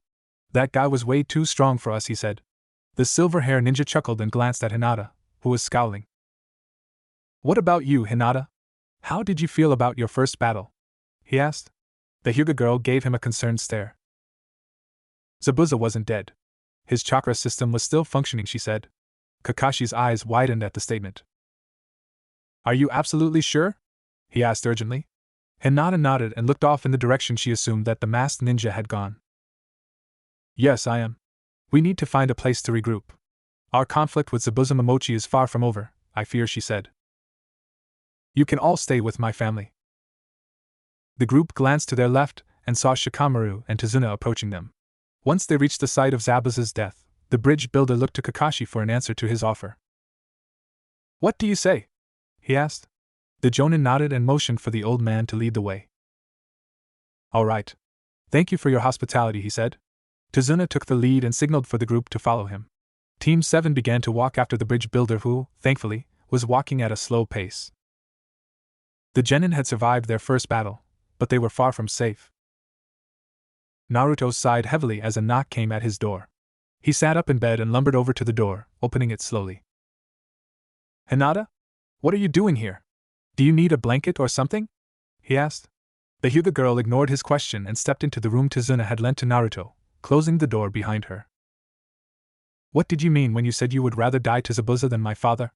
To my knowledge, the two of you have never met," she asked. The blonde tensed at the question, mentally scrambling for a believable lie. In the end, he opted to be honest. "He's the guy that stopped me to talk yesterday. That's the real reason I was a little late," he admitted. Hinata nodded. "I assumed as much. What did he wish to speak to you about?" she pressed. Naruto suddenly felt incredibly nervous. The information he was being forced to reveal was certain to anger his teammate, and their relationship was far from ideal as it was. "He told me to protect you. He was worried about you, and he wanted me to make sure you survived the mission. He never actually threatened me, but I get a strong feeling that he'd hang me out to dry if you got hurt," he explained. The Hyuga girl scowled. Well, he certainly seems to be much more protective than he should be. I don't need protection, especially from you, Uzumaki-san. I'm perfectly capable of defending myself. Don't let his words go to your head. You wouldn't meet the requirements to be my bodyguard in the first place, she said bluntly.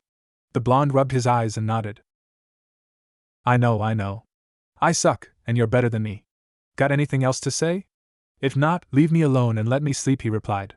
Hinata glared at him for a moment before shaking her head and turning to leave. Sleep well, Uzumaki-san. You'll need to be fresh tomorrow, she said as she opened the door to exit. Before she could, Naruto called out to her. Every once in a while, you should think about how good you've really got it. You may not appreciate your dad being protective, but at least he cares. You may not like me or Shikamaru, but at least we care. I do, at least. I'm not even sure why. I don't have any of those things, and I get the feeling Kakashi-sensei doesn't either. I don't have parents to worry about me, and you sure as hell don't give a damn about me. Be grateful for the people who care about you, Hinata. You never know when one of them will disappear, he said. The Hyuga girl stared at him over her shoulder for several moments before turning her back to him again. She exited the room quickly, seemingly out of irritation with his speech. Little did Naruto know, the emotion overwhelming the girl was not anger. It was guilt.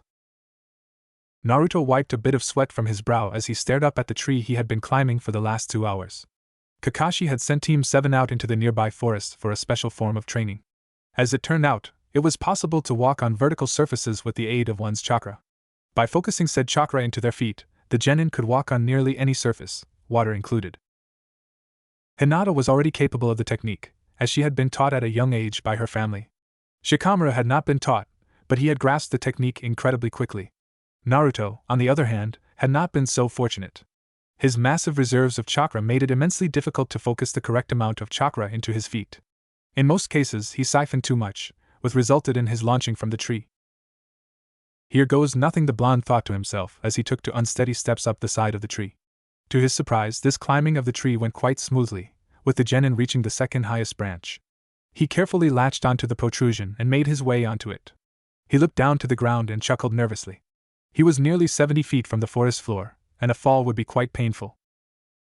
From the look plastered on your face, heights aren't a favorite of yours. Naruto glanced to his left, where another tree was situated. Sitting on a branch at roughly the same height as the blonde was a fairly ambiguous-looking person. The person had long brown hair, somewhat feminine features, and the voice could have belonged to either gender.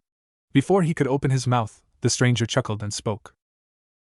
Before you trip over yourself any more than you already have, I'm a boy. You aren't the first to struggle with that distinction, he said with a humorous smile. Naruto nodded and leaned back against the tree. He's a guy, and he's even prettier than Hinata. Not something I thought would ever cross my mind, he thought to himself.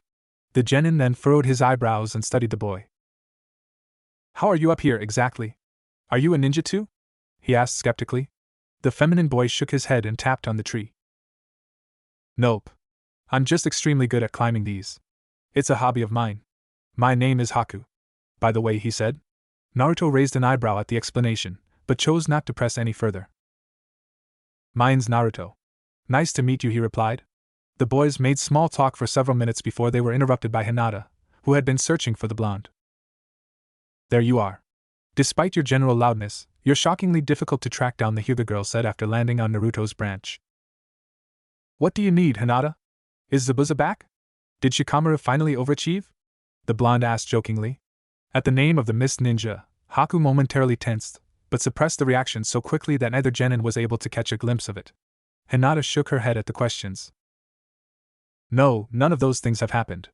If they had, you would have noticed. Even your senses aren't that dull, she said. The Hyuga girl then looked to Haku and frowned. Who is this Uzumaki-san?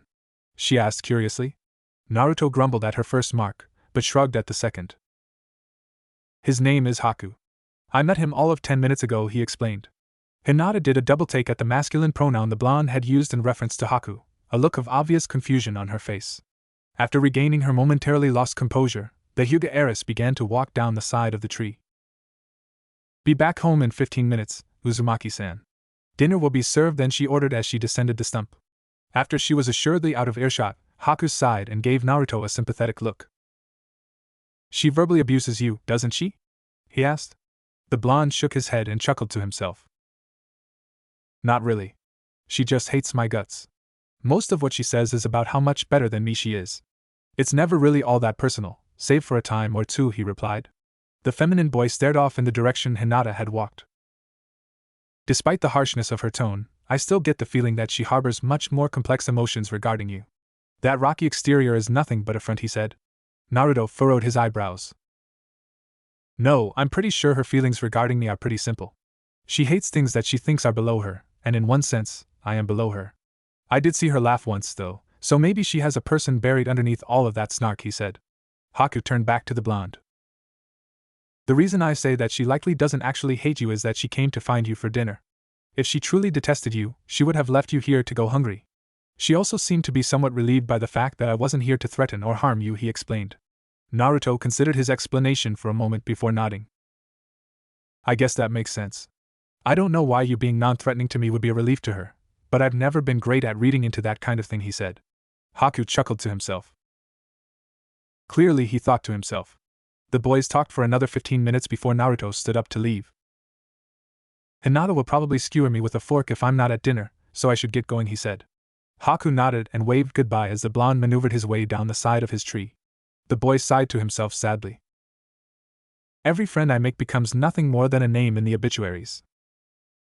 Hinata grunted with effort as she carried a box of building supplies across the half-finished bridge.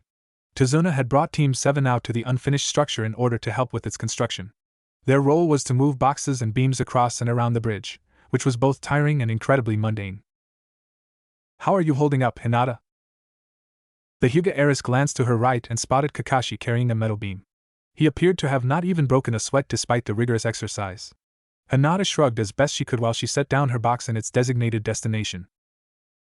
This is somewhat tiring, but not unbearable. Quite boring, if you ask me, she replied.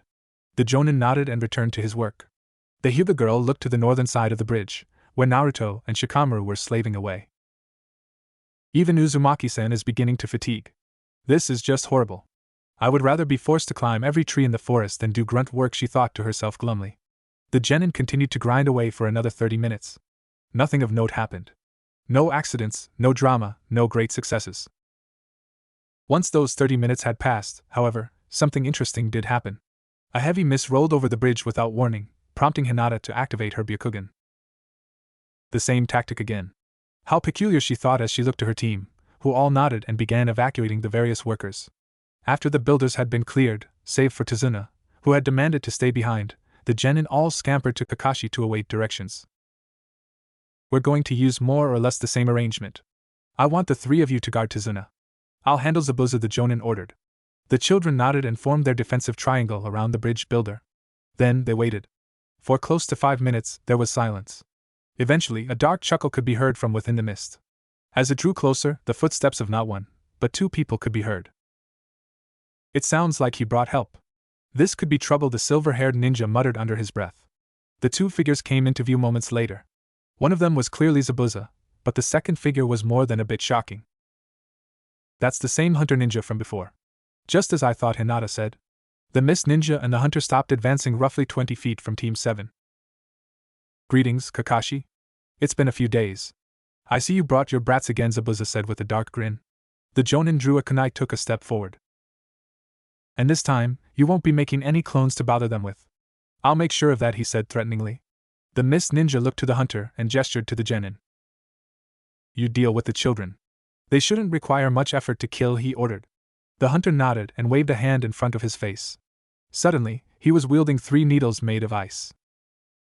Yes, Zabuza-sama, he said. He then charged at Naruto, Hinata, and Shikamaru. The blonde looked to Shikamaru. Stay with Tazuna, he said. The shadow user nodded and drew a kunai to deflect an ice needle that had been launched at him. Naruto and Hinata then sprinted towards the hunter, meeting him in the middle of the bridge.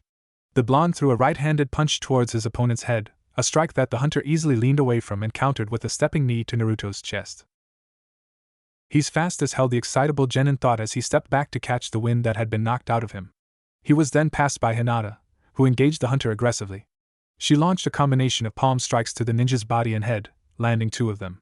As the exchange deepened, however, the Hyuga girl was slowly overwhelmed by the speed of her foe.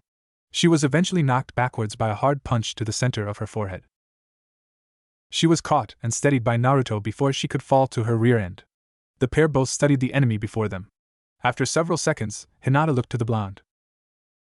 We need to create a diversion. We don't have even half of the speed necessary to contend with him. Do you have any smoke bombs on you? She asked. Naruto nodded and reached into his tool pack. I'm guessing you want me to throw it at him so you can attack him while he's blind? He asked. Hinata nodded and motioned for the blonde to enact the plan. The excitable genin rushed the hunter and hurled 2 smoke bombs at him, both of which burst at his feet. Hinata then rushed into the cloud of smoke. Due to his lack of a dojutsu, Naruto was forced to wait at the edge of the cloud as his teammate battled the hunter. After several moments of tense, unviewable combat, the Hyuga heiress came flying out of the smoke. She crashed into Naruto, knocking him to the ground. Could you not get launched during one of these fights? I'm getting sick of being your landing pad, Naruto groaned as Hinata got up from on top of him. She chuckled to herself and assumed her stance. My father ordered you to protect me, didn't he? While I entirely detest his choice in bodyguard, you do make a good cushion, she replied. The blonde growled and stood up. Glad I could be of some use to you, Queen Hyuga. We're best friends now, right? He asked sarcastically. Before they could start bickering, the hunter emerged from the smoke and kicked them backwards several feet. You argue like a married couple on the verge of an ugly divorce in the middle of battle. You really should be paying better attention, he said. The hunter then gestured to the puddle of water at their feet. Why do you think Zabuza-sama used the mist again? He knows as well as you do that the same tactic would never work twice. He used it to assist me, he said. The pair both flinched as the water supercooled and froze. It then rose from the ground and swirled around them for several moments. Demonic ice mirrors! The hunter yelled. The water formed into a dozen or so icy mirrors in a dome-like formation around the genin at his command. The hunter then sunk into one of them, much to the confusion of Naruto and Hinata. Be warned, none have survived this technique. You will die here today, whether you wish to or not, he called from within the ice. Before the children could react, a volley of frozen needles came flying at them from all directions. By the time the storm was finished, both genin were covered in small cuts and puncture wounds. I couldn't even see them. Even with my Byakugan, the Hyuga girl said, her tone brittle with shock. The blonde clenched his jaw and created several shadow clones. We need to break those mirrors, he said. He then sent his clones to strike the icy mirrors. Before they could make contact with them, they were shredded to bits by a wave of needles. The hunter's outline then appeared in several of the mirrors at once. You cannot touch the mirrors. Even if you did, they are nearly indestructible. Give up. Death will be painless if you do, he said. The pair both growled in defiance and continued to make rushes for the mirrors, being repelled each time. After several minutes of failure, the Hyuga girl came to a realization. He is moving from mirror to mirror at an absolutely blinding speed. We have to intercept him somehow, she said through gritted teeth. Naruto took a deep breath and pulled a needle out of his arm. How do we do that, though? Even your eyes can't track him, he pointed out. The Hyuga heiress responded by sidestepping a trio of needles. There's a pattern to the way he moves and where he moves to. It's subtle, but timeable. For every 5th flurry of needles, he moves one mirror to the left, or he crosses to the opposite side, she explained in a hushed tone. The blonde nodded and turned his attention back to the hunter. We're going to survive you, Haku. We'll do more than that, actually. We're going to bring you down, he assured. The hunter visibly tensed. So you knew? He asked. Naruto nodded and assumed a taijutsu stance as he prepared to evade a storm of needles. I recognized your voice. I think Hinata did too. I would ask you why you're trying to kill us, but it's pretty clear that you only interacted with us to gain information, he said, a hint of pain in his voice. Haku went silent for a moment before disappearing from the mirror he had been occupying. He reappeared directly in front of Naruto and punched him across the left side of his jaw, sending him to his rear end before retreating back into a slab of reflective ice. Keep your personal feelings out of this, Naruto-san. It will make things much more difficult for both you and I if you don't, the hunter warned. The genin then re-engaged Haku, managing to make contact with him as he flew by on several occasions, but never inflicting damage. Finally, during one specific exchange, Hinata was able to kick Haku out of the air, sending him to the ground roughly 10 feet from herself and Naruto. Those eyes of yours are a nuisance. I think I'll aim for them next time, Haku growled as he stood to his feet and entered an ice mirror. The hunter then began to erratically change his position, flying from mirror to mirror in a seemingly random and nonsensical pattern. I won't be able to dodge. I need to protect my eyes, Hinata thought frantically. She threw up her hands to cover her face as Haku prepared to launch a flurry of needles. The hunter noticed that she had left her neck exposed during her efforts to avoid ocular injury, and adjusted his aim. Checkmate, Hinata-san, he whispered from the mirror directly behind the Hyuga girl. Hinata reflexively whipped around to face him, exposing her neck further. Haku then launched an absolute maelstrom of needles in her direction. Hinata squeezed her eyes shut as she awaited the sting of the puncture wounds. The sting never came. Kakashi gritted his teeth as he avoided a swing of Zabuza's blade. He and the Mist Ninja had been fighting for roughly 10 minutes, and it had been anything but easy. They were nearly even. "You're a slippery one, Kakashi." Tough to pin down, Zabuza said as he continued to attack the silver hair ninja. Kakashi stepped to the left to avoid a thrust of the man's sword, pivoting off to his left as he did so. The Jonin then slammed a left-handed punch into the right side of Zabuza's jaw, spinning his head around and causing him to stumble back. As the Sharingan ninja moved in to follow up on his successful counter, who was struck by the flat of the Mist Ninja's blade, launching him back nearly 20 feet. Kakashi landed on his feet and regained his footing. He glared at Zabuza and prepared to attack once more, but stopped when he noticed that the Mist Ninja was staring off to his left with a look of amusement on his face. "It looks like Haku has 2 of your brats locked up. I'm sorry to say, but they're more or less dead in the water now," he said, turning his gaze back to the Jonin. Kakashi glanced in the direction Zabuza had been looking and clenched his jaw. Naruto and Hinata were confined with what appeared to be a dome of mirrors made of ice. He took a deep breath and charged the Mist Ninja again, this time leading with a kick to the right side of the man's ribcage. The kick landed square to Zabuza's floating ribs, causing him to double over. The Jonin built on his success by grabbing him by the neck and flinging him back several meters. "I have to end this soon. They won't last long in that dome of ice. Hang on, you 2-foot." Hinata's eyes slowly opened as she realized that she was, in fact, alive. Even more interesting was the fact that she wasn't in any more pain than she had been previously. She glanced up from the ground, which she had looked to in fear when Haku's needles had been launched. What she saw made her blood run cold. Naruto had thrown himself in front of her in order to shield her from the storm of icy needles, which explained why the Hyuga girl was more or less fine physically. "You Uzumaki-san?" she said quietly. Naruto glanced over his shoulder at the girl and gave her a strange smile. His body was riddled with needles, nearly 50 in total. "What's with the look? You look like you just saw a ghost," he said humorously. His knees then gave out, causing him to fall backward. Hinata snapped out of her daze and caught him just before he could hit the ground. "Why? Why would you do something so stupid and reckless?" she demanded as she cradled his head. The blonde tried to shrug, but coughed painfully as a result, spilling a bit of blood from his mouth.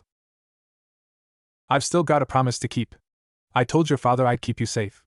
Besides, it's better that I die here instead of you. You're important, Hinata." "I'm not," he said honestly. The Hyuga girl felt her chest tighten. "But you're a member of this team, and we need you to function properly. We need you, Uzumaki-san," she reasoned quietly. Naruto shook his head and chuckled. "Look on the bright side, you've been saying this whole time that you'd rather be on a different team. It isn't a full switch, but you won't have to put up with me anymore," he said. The Hyuga girl felt her eyes become wet at his words. Guilt was taking hold of her, and she was being overwhelmed. "I jumped to conclusions too quickly. I'm satisfied with my team. You and Nara-san have been reliable and brave throughout this mission. I don't want this cell to be splintered," she said tensely. Naruto smiled. "Well, I'm glad you're warming up to us. I tried hard to make you see that we were worthy of being your teammates. Honestly, that was my goal from day one," he said. Hinata's eyes finally overflowed, sending tears dripping down her face. "I was foolish enough to think you weren't. I was wrong. Completely and utterly," she said tearfully. The blonde reached up and wiped a tear from her face, causing her to clench her jaw to prevent sobbing. "I didn't think anybody would cry for me when I died. Thank you for that, Hinata." "Thank you so much," the blonde said gratefully. The Hyuga heiress took hold of the hand he had used to wipe away her tears with her free hand and squeezed it as she sobbed. "Please save your strength. Stop talking, Uzumaki-san," she pleaded. Naruto sighed heavily as his eyes dulled slightly. "I know this may not mean much coming from me, but I've always thought you were really pretty." In a regal sort of way, he said. Hinata broke down further at his words. "Stop being so kind to me. I treated you like garbage. I should be the one bleeding on the ground, not you," she cried. The dying genin smiled sadly. "You say that like you were the only one. I've dealt with worse. My apartment gets trashed every other week, and I've been mugged more than once. You're so much better than those people. Don't be so hard on yourself," he said reassuringly. The Hyuga girl gathered enough composure to ask one simple question that had been burning in her mind. "Why? What did you do to deserve such persecution?" she asked shakily. Naruto used the last of his strength to lift up his shirt, revealing the seal Hinata had seen with her Byakugan. Because I'm a monster, he said simply.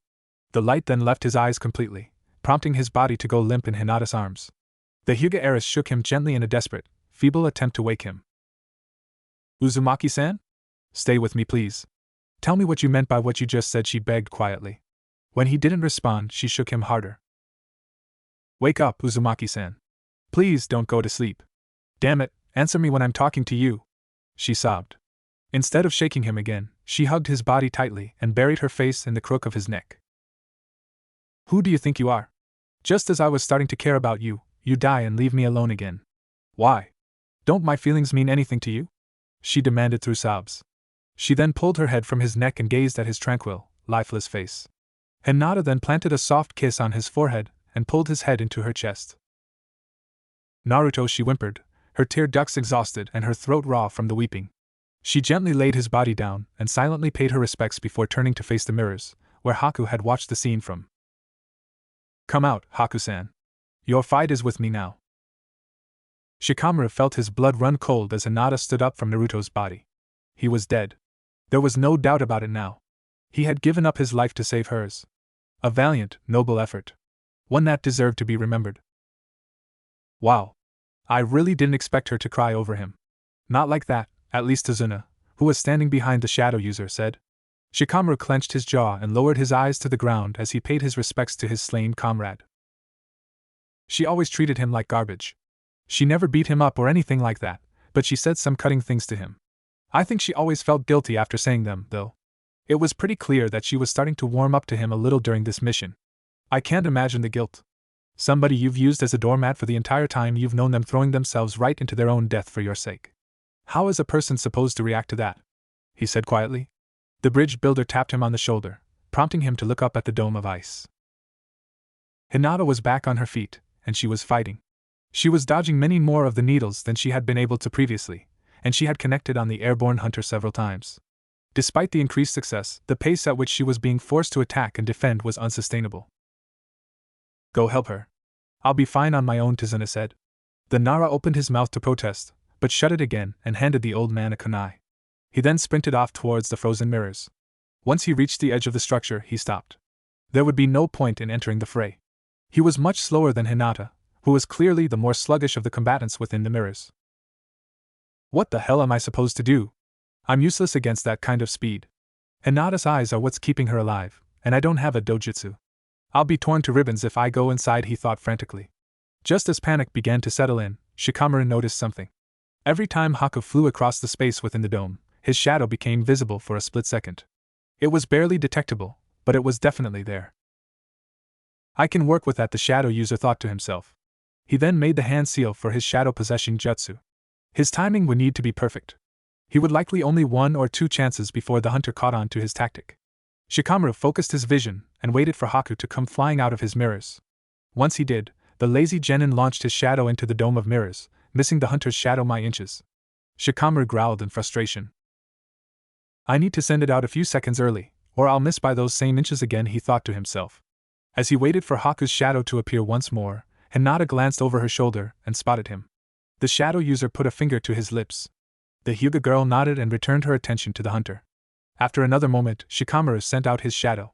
Just as he had predicted, Haku came flying out of his mirrors a second later. Their shadows crossed one another, allowing the Nara to take control of his body and immobilize him.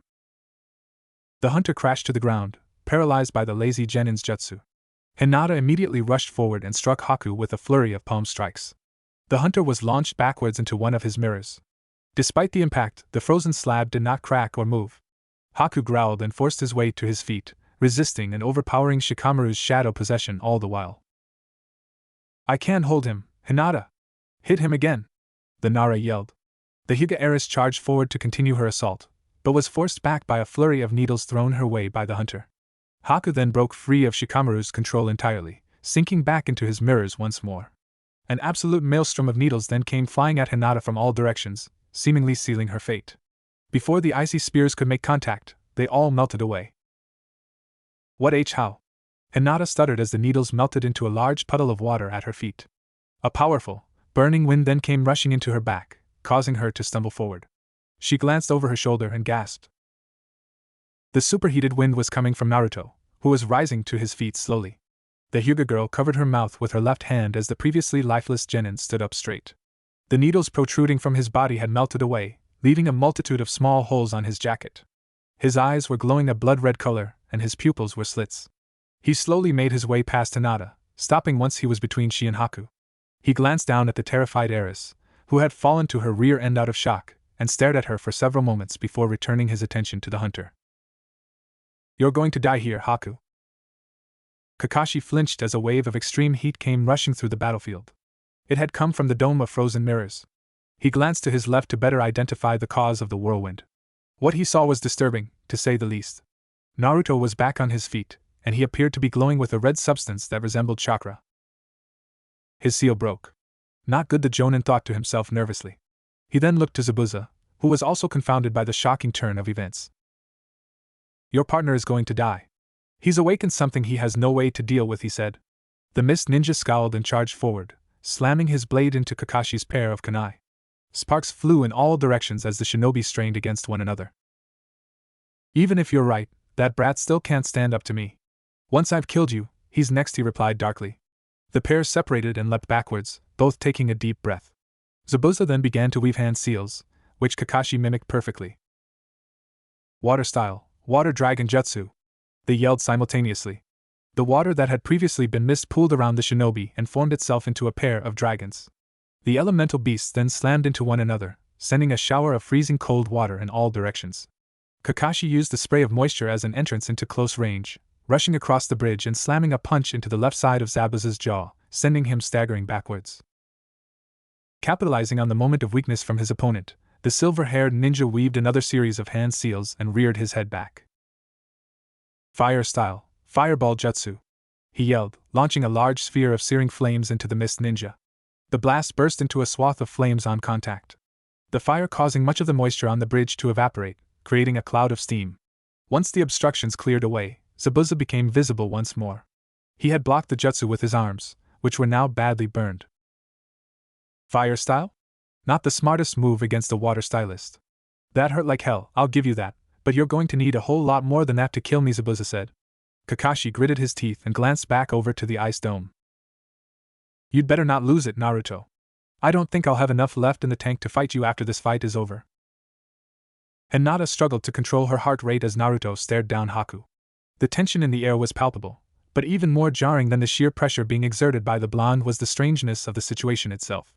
Naruto had clearly died, or at least fallen into a fatal coma, and yet he stood on his feet, ready to fight. Is this what he meant when he called himself a monster? Hinata wondered to herself as Naruto shifted his feet.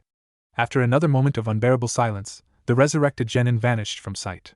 He reappeared 10 feet in the air, with a fist planted on the left side of Haku's jaw. The strike sent the hunter crashing into a mirror of ice, which shattered on impact. Haku went tumbling across the bridge, only managing to stop himself at the edge of the bridge. What incredible speed and power! He timed Haku-san's speed and shattered one of the mirrors with nothing more than the impact of a punch, the Hyuga heiress thought to herself with her mouth agape.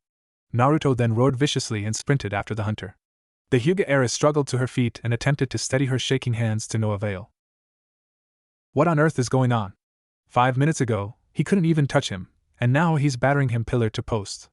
Just what are you, Uzumaki-san? She wondered to herself. She slowly walked closer to the one-sided fight that was being waged across the bridge, her steps becoming more and more unsteady as she approached.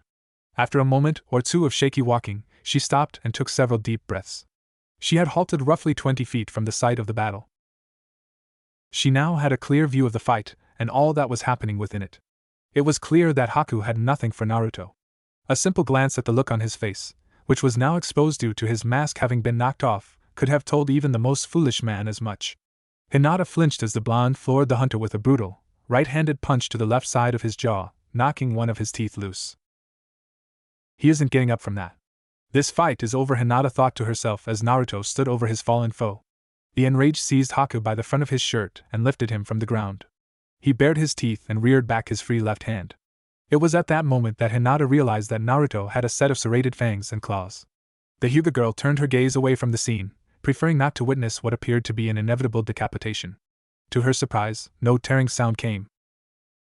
Hinata turned her head back towards Naruto, who had set Haku back down on the ground. The hunter appeared to be just as shocked as the Hyuga girl. The blonde then punched Haku in the stomach, crumpling him to his knees. Don't get the wrong idea, Haku. I haven't forgiven you for what you did to me, or Hinata for that matter, but I'm going to let you live. Try anything funny though, and I'll rip out your throat with my teeth, Naruto said threateningly. The hunter lowered his eyes to the ground and nodded. The blonde then glanced over his shoulder and spotted Hinata, who was staring at him wide-eyed. Do you get it now? He asked. Despite the vagueness of his question, the meaning of it was clear. The Hyuga heiress opened her mouth, but no words came.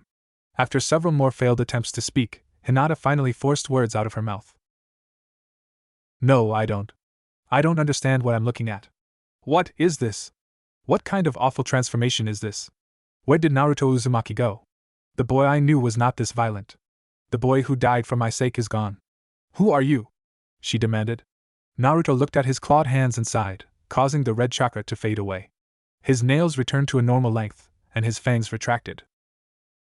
I'm Naruto Uzumaki. Whether you like it or not, what you just saw was me. Probably the worst version of me, but still me, he replied. The Hyuga girl stared at him, a whirlwind of emotions ravaging her as she attempted to process. Is this why you were shunned by the villagers? Is this why you never had a family? She asked quietly. The blonde gave her a pained smile. Yup. Most of them haven't seen what you just saw. In fact, you're only the second person to have seen that side of me, but they're still appalled by me, he said. Before Hinata could respond, the sound of crackling electricity ripped through the area. Naruto, Hinata, and Haku all looked to their left. Zabuza was being held in place by a pack on Niken, and Kakashi was charging what appeared to be a lightning-style jutsu. What an unbelievable chakra, Hinata said in a shocked tone. The distant Jonin then lowered his stance and prepared to make a charge towards the mist ninja. Haku, who had been seemingly battered to the point of being crippled, then disappeared from sight. He reappeared between Zabuza and Kakashi. His intervention had prevented the mist ninja from being impaled by the electrical jutsu, but it had also resulted in Haku himself being stabbed. Why the hell would he do that? Kakashi-sensei is just going to kill Zabuza anyways, Naruto wondered out loud. Rather than answering verbally, Hinata motioned for the blonde to follow her to the site of their teacher's battle with Zabuza. Naruto nodded and jogged after his teammate towards the Jonin. As they ran, the Hyuga girl glanced over her shoulder at him. Once this is finished, you and I are going to have a talk. You have some explaining to do. Kakashi's eyes widened as he pulled his arm from Haku's abdomen. The boy had thrown himself in front of his master in a final effort to save his life, and it would likely cost him his own. As the Jonin's electrically charged arm was removed from his chest, the hunter fell to his knees and coughed up a sizable amount of blood. What the hell are you doing here, Haku? Didn't I tell you to deal with those brats? Zabuza demanded, his voice more emotional than it ever had been previously. The critically injured hunter looked to his master and gave him a pained smile. I was beaten, Zabuza-sama. Naruto-san unleashed an awful power. Something I had no way of defeating. I'm sorry for failing you, he said through a fit of painful coughs. The mist ninja stared down at his dying subordinate and sighed. I suppose we both lost today, Haku, he admitted. Haku opened his mouth to speak, but hacked up blood instead. After several more moments of painful convulsions, the boy stopped moving. Kakashi knelt down and searched for a pulse, but found none. He's gone. I'm honestly amazed that he managed to stay alive long enough to speak at all, he said. Zabuza struggled against the Jonin's Niken for a moment before looking to the silver-haired ninja. Would you mind letting me go? I need to pay my respects, he said. Kakashi remained silent for a moment before calling off his dogs and unsummoning them. The mist ninja knelt down in front of Haku and closed his still open eyes. He then whispered a word or two before standing up and turning to Kakashi. If you'd like to kill me, go right ahead. I'm exhausted, and you have numbers on your side. I'm a dead man walking, he said. As the Jonin was about to respond, the roar of a mob sounded off in the distance. The entire group of ninja all glanced to their right and spotted an oncoming horde of hooligans. They were being led by a short man with a cane who was wearing sunglasses. Zabuza growled to himself. That's your cue to leave. Gato, the man that hired me, is here, and he brought friends. I'll deal with these pathetic wretches, he said to Kakashi. The silver-haired ninja raised an eyebrow. Why should I trust you? He asked. The mist ninja chuckled and picked up his enormous sword. You shouldn't, but if you need a reason, it's because I have a personal vendetta against that man. He's always been stingy about paying his employees, myself included. I'm going to take that money in blood, he said with a dark grin. Kakashi hesitated for a moment before looking to Naruto, Hinata, and Shikamaru, who had silently watched the entire scene unfold from a safe distance. "Get going, you three. I'll catch up with you," he ordered. The children nodded and took off in the opposite direction. Zabuza gave the Jonin a strange look as they prepared to fight off the horde. "Why are you staying here? Why are you helping me?" he asked skeptically. Kakashi drew another pair of kunai and assumed a stance. "I've never much cared for cheapskates myself," he replied simply. The Mist Ninja laughed out loud and pointed his blade towards the oncoming mob. "Great minds think alike, I suppose?" Naruto chewed his lip absently as he leaned against a tree. It had been an exceptionally long day, and not a particularly good one. Hinata's reaction to finally having seen his demonic power had been far from ideal, and he had nearly lost his mind during his fit of rage. On top of that, he had also more or less died. Quite a day indeed. As he reviewed the day in his mind, a twig snapped several feet from him. He glanced up and saw Hinata staring down at him. "Did you really think running out into the forest would stop me from finding you, Uzumaki-san?" she asked, sounding somewhat irritated. The blonde sighed and shrugged his shoulders. "Can you really blame me for wanting to be alone right now?" he replied as he stood to his feet. The Hyuga girl stepped closer to him and frowned. "I don't mean to be rude, but I would rather skip all of this emotional drabble. I have questions, and you have answers," she said bluntly. Naruto chuckled. "And you chew me out for my manners. Go right ahead. Ask me questions. Just a warning, I don't think you'll like the answers you'll get," he said. Hinata nodded and took a deep breath. "First of all, what on earth was that ungodly power you unleashed against Haku-san?" she asked. The blonde lifted up his shirt and pointed to the seal on his stomach. "Are you aware of what a Jinchuriki is, Hinata?" he asked. The Hyuga heiress' eyes widened, but she nodded. "I am, yes. A person who harbors one or several ethereal beings. Usually demons," she said. Naruto pointed to himself, and gave her a forced smile. "That's what I am. I'm the Jinchuriki of the nine-tailed fox," he said. Hinata stared at him for several moments before speaking once more. "So, that's why the villagers repeatedly called you things such as demon brat or devil fox. As shocking as it is, that information does tie several things together. Let me guess, your birthday is October 10th? She asked. The excitable Genin nodded. Yup. The same day the fox attacked Konoha 13 years ago. I don't know why the fox was sealed in me, but I know that it had to have happened on the day I was born, he said. The Hyuga heiress studied him for a moment. Alright, I have one other question. Are you capable of accessing the fox's power at will? She asked. Naruto shook his head. No. Only when I'm in a state of extreme anger. It's only happened one other time, but that's a whole different story, he replied. Hinata sighed. I'll be honest with you, Uzumaki-san. I really don't know how to feel about what I saw today. What you did to Haku-san was quite difficult to watch, even if he was my enemy. You became somebody other than yourself. For a brief few minutes, you were no longer Naruto Uzumaki, and that was quite unsettling to see, she said. The blonde snorted. That's a new tune from you. I thought I wasn't worth your time, he said. The Hyuga girl, to his surprise, smiled at this. My opinion of you has changed for the better, from your perspective, at least. I've actually come to enjoy speaking with you, if only slightly. And, as much as it pains me to admit it, you can be quite funny on occasion, she said. Naruto stared at her wide-eyed. Oh, thank you?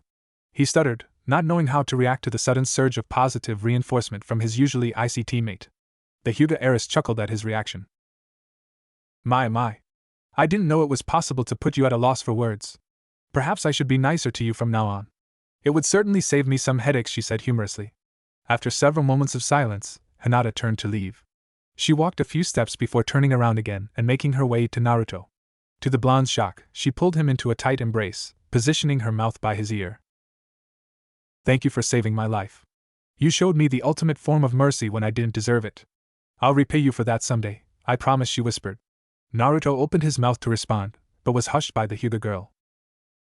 I know what you're about to ask me, Uzumaki-san, and you don't need to worry. I don't consider you to be subhuman simply due to your status as a Jinchuriki. The boy who spoke to me as he lay dying in my arms was human. So heartbreakingly human. You're worth more than you think.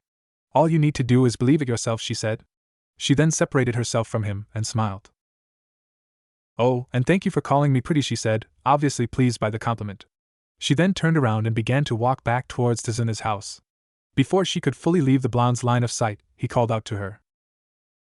"You could call me by my first name, if you want," he said.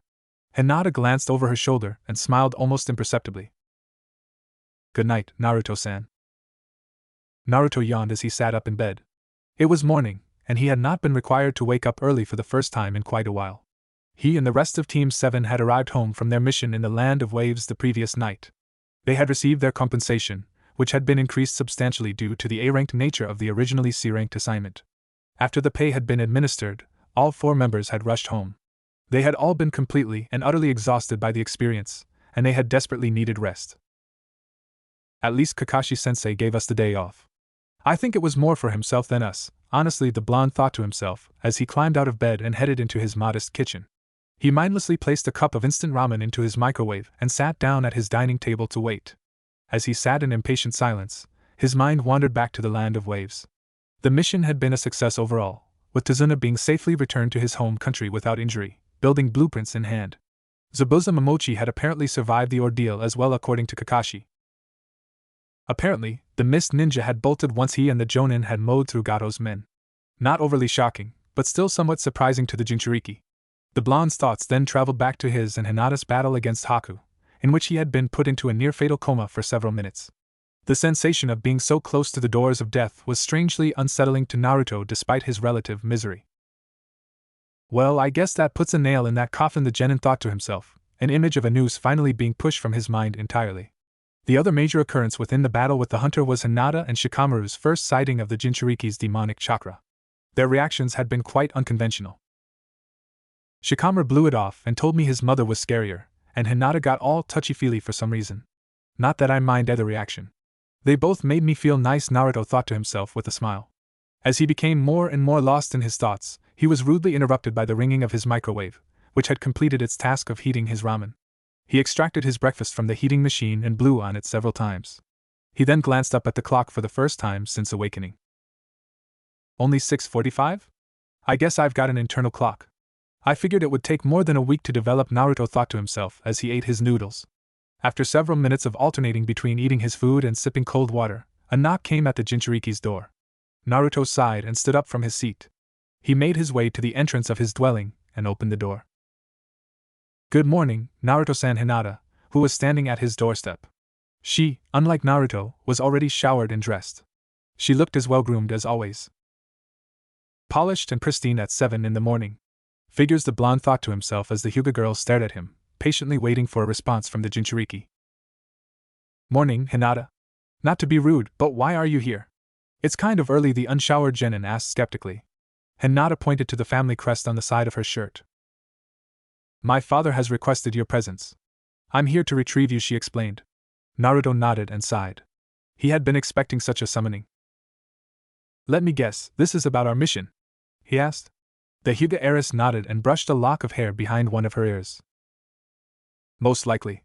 I was questioned as to the details of our mission and what happened. I gave as favorable an account of your sacrifice and subsequent mauling of Haku-san as I could," she said. The Jinchuriki rubbed his eyes and stretched. "Thank you, I guess. Your dad seemed like a decent guy to me, honestly. Then again, maybe he was just being nice to get me to agree to being your bodyguard," he said tiredly. The Hyuga girl shook her head. "I doubt that. My father is a very straightforward and cordial man. He doesn't suck up to people, as they say. Although, I am slightly surprised that he extended that cordiality to you. Most of the clan heads view you as a nuisance," she said. The moment the final sentence left her mouth, a look of guilt flashed across her face. "Forgive me for my rudeness," she said quietly, bowing politely. Naruto burst out laughing at the gesture, earning a confused glare from his teammate. "What is so funny, Naruto-san?" she asked. The blonde slowly calmed himself down and allowed his laughter to subside. Once he did, he gave the girl a grin. "You bowing to me is literally the last thing I thought I would see this morning. You don't need to apologize to me, Hinata. You're not wrong. I kind of dug my own ditch with the other clan heads, so it's my fault they don't like me much," he said. The Hyuga heiress raised an eyebrow. "What did you do?" "Nothing overtly damaging, I hope," she asked skeptically. Naruto chuckled as he recalled his ingenious practical jokes. "I painted a clown face on every door of the Yamanaka estate, emptied the pantries of the Akimichi clan, replaced the Nara clan's shogi boards with oil-slick stone tablets, and I put catnip in the Inuzuka's dog food," he listed. Hinata sighed heavily and shook her head. Thievery, vandalization, and several counts of breaking and entering. I'm honestly impressed. You managed to commit 3 crimes and avoid arrest. I suppose the clan heads have every right to despise you. Tell me, why did you never target the Hyuga clan? She asked curiously. The blonde chuckled. I'm a lot of things, but invisible isn't one of them. You guys have X-ray vision. Trying to prank you would be completely pointless. I'd just get a beating for my troubles, he said. The Hyuga heiress conceded a rare smile. It seems that a brain does lie within that dense skull of yours, Naruto-san. You have picked your battles well, she said humorously. The Jinchuriki scowled at the remark, but quickly regained his composure. We should probably get going, he said. Hinata nodded and motioned for the blonde to follow her. Naruto gestured to his attire. I haven't even showered yet, and I'm still in pajamas. Could you let me get ready first? He asked. The Hyuga girl nodded and turned back around. Make it quick. We don't have much time to waste, she said. The Jinchuriki responded by rushing back into his apartment and closing the door. Hinata chuckled as he frantically made his way into his shower, an action that could be heard from his doorstep. His manners are improving. Not quickly, but baby steps are necessary. Naruto whistled as he and Hinata entered the gates of the Hyuga estate. Beyond the extravagant architecture, the sheer size of the property was jarring. It stretched for at least 5 square miles, and the vast majority of it was finely trimmed and well kept. Even their landscaping is perfect. What don't these people polish? The blonde wondered to himself as he was led along by his teammate. As he looked around, he noticed the looks of confusion from Hinata's fellow clansmen. Must be pretty strange to see their future leader bringing the village loser into their home, he thought to himself as he and the Hyuga girl entered the main building. As they walked through the halls, the glares from the clan members became more and more disgusted. Ignore them. They have nothing to do with why you're here, Hinata ordered as she dragged him towards a lavish door. Once they reached it, the Hyuga heiress knocked 3 times and waited. After several moments, the door opened, revealing Hayashi Hyuga. Greetings, father. I have brought Naruto-san. Just as you requested, Hinata said with a bow. The Hyuga clan head nodded and motioned for Naruto to enter the room, which appeared to be a study. To the Jinchuriki's surprise, Hinata stayed put as he entered her father's study. Once he was inside, Hayashi closed the door and sat down behind his desk. Welcome, Uzumaki-san. I see that you're all in one piece. Rather impressive given the nature of your first out-of-village assignment. Quite a wild scenario, really, he said. Naruto nodded and sat down in a chair across from the man. I'm as surprised as you are. I was convinced I was going to die during most of the mission. Hell, I kind of did at one point, he said. Hayashi chuckled to himself. What was it like? Dancing with death, I mean. I've always been fascinated by the concept, but I obviously have other obligations that keep me from exploring, he asked. The blonde thought for a moment before answering. It was odd. I felt like I was waking up from a dream. Like my whole life had been a vivid hallucination. Before I could really understand what was happening, I woke back up again. Sorry if that wasn't too helpful, he explained. The Hyuga clan head nodded. Not a problem. Most people don't remember their near-death experiences especially well. What I've called you here to discuss is what happened after you woke up from your brush with death, he said. The Jinchuriki immediately felt any comfort he had settled into fade away. I figured. I guess you want an explanation of how I beat the hunter? He asked quietly. To his surprise, Hayashi shook his head. I'm well aware of how you did it. Your status as the jailer of the nine-tailed fox has been known to me since you were a small child. Uzumaki-sen, he said. Naruto furrowed his eyebrows. What do you mean? He asked skeptically. The Hyuga clan head activated his Byakugan and pointed to the boy's abdomen. My clan helped create that seal on your stomach. I was aware that the fourth had sealed the beast within you immediately after the attack, so I kept an eye on you. Your childhood is quite well known to me, he explained. The genin raised an eyebrow. Since you already know about the fox, what do you want to talk about? I beat up the hunter using its power, which I can't summon on my own, by the way, he asked. Hayashi smiled and took a sip from a cup of water sitting on his desk. I would like to thank you for saving my daughter's life. You willingly paid the ultimate price for her sake, even though she had been less than kind to you previously. On top of that, you quite literally rose from the dead to prevent her death a second time. You thoroughly surpassed my expectations. And Hinata's, from the sounds of it, he said. Naruto bowed awkwardly. No problem. I just did what you asked me to. Besides, I really didn't want her to die.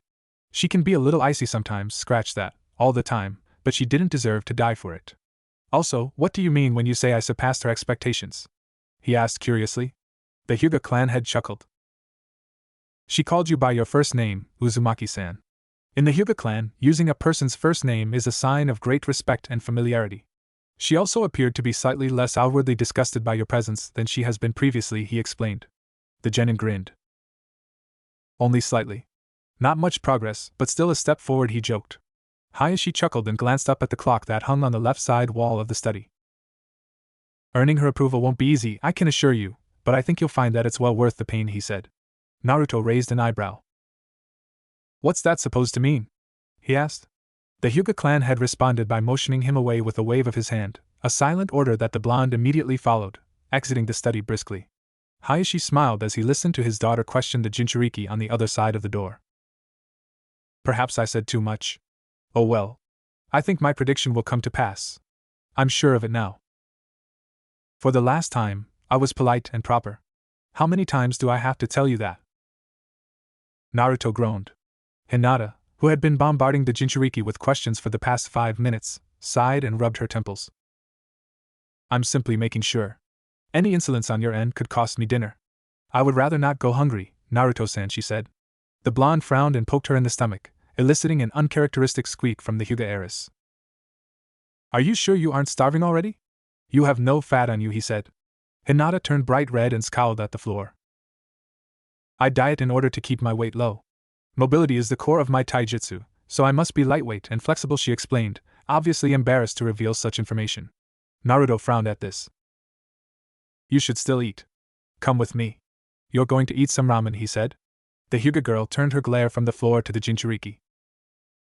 I will do no such thing, she said stubbornly. Her teammate responded by pulling out his wallet. Come on, we don't have all day. I'll pay, he said, turning around and making his way down the hallway as he spoke. Hinata watched him walk away for several moments before finally snapping and jogging after him. Fine. Just this once, I'll humor you. This will not be the norm, so don't get your hopes up, she said haughtily as she caught up with her teammate. Naruto glanced at her and chuckled. I'm only doing this to make sure you don't die of hunger. Even you deserve to eat something with actual flavor every once in a while. Who knows? Maybe you'll even enjoy yourself, he said. The Hyuga heiress glared at him out of the corner of her eye for a moment before sighing and turning her gaze to the approaching gates of the Hyuga estate. We'll see. Shikamaru smirked as he moved his game piece. For the 5th consecutive time, he had defeated Kakashi in shogi. Despite the string of victories, none of them had been as effortless as the Nara had expected them to be. For a man who claimed to have only played shogi 3 times previously, the Jonin was quite a skilled strategist. The silver-haired ninja threw up his hands in a motion of surrender. That's all I've got. You're ridiculously good at this game. Iruka told me that you were smarter than you looked. I didn't believe him at first, but it seems like he was right, he said. The shadow user shrugged and began to put away the game board.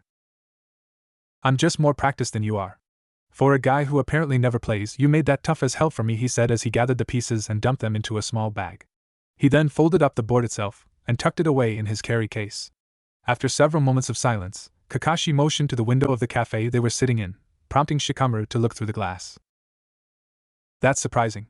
She doesn't look all that pleased, but she isn't throwing up either, the Nara said as he watched Naruto and Hinata walk down the streets of Konoha, both carrying a cup of takeout ramen. Kakashi watched his students converse and eat their food for several more moments before turning back to Shikamaru. As odd as their dynamic is, I'm glad Hinata hasn't decided to shun him for his status as a Jinchuriki. Naruto needs a friend. Especially a female one, he said. The Nara raised an eyebrow. What difference does it make that she's a chick? Women kind of suck. In my experience, at least, he asked skeptically. The silver-haired ninja chuckled at the comment. Knowing your family's taste in women, I'm not surprised you think that. As for why it makes a difference, it's because women have a way with comfort. They can make you feel worthwhile, he said. The shadow user glanced back out the window, where he saw Hinata scolding Naruto for an unknown sin he had apparently committed. Likely something to do with his still limited manners. Are you sure she's making him feel worthwhile? Looks to me like she's crushing up his confidence and scattering it on the ground like salt in the winter, he said. Kakashi scratched the back of his head as he watched Naruto quietly slurp his noodles while being lectured. Well, she can be nice sometimes, which is better than nothing, he said. They watched the pair for another moment before turning their attention away from the window. I heard that the Chunin exams were pushed back a month. Why is that? Shikamaru asked, changing the subject. Kakashi sighed and leaned back in his chair. Well, the Raikage, who was scheduled to attend this year's exam, was just hit with a charge for violation of human rights. Kumogakure has been disqualified from the testing. Under most circumstances, the exam wouldn't be forced to change dates due to a withdrawal, but Kumo was covering a good portion of the event costs, so we need extra time to prepare, he explained. The shadow user furrowed his eyebrows. Violation of human rights? What did he do? He asked. The Jonin scowled as he recalled the meeting that had been held earlier that week by Hiruzen. He was taking children from various Kumo clans and subjecting them to horrific testing. We don't know why exactly, but it doesn't matter. He'll be behind bars soon enough, he said in a disgusted tone.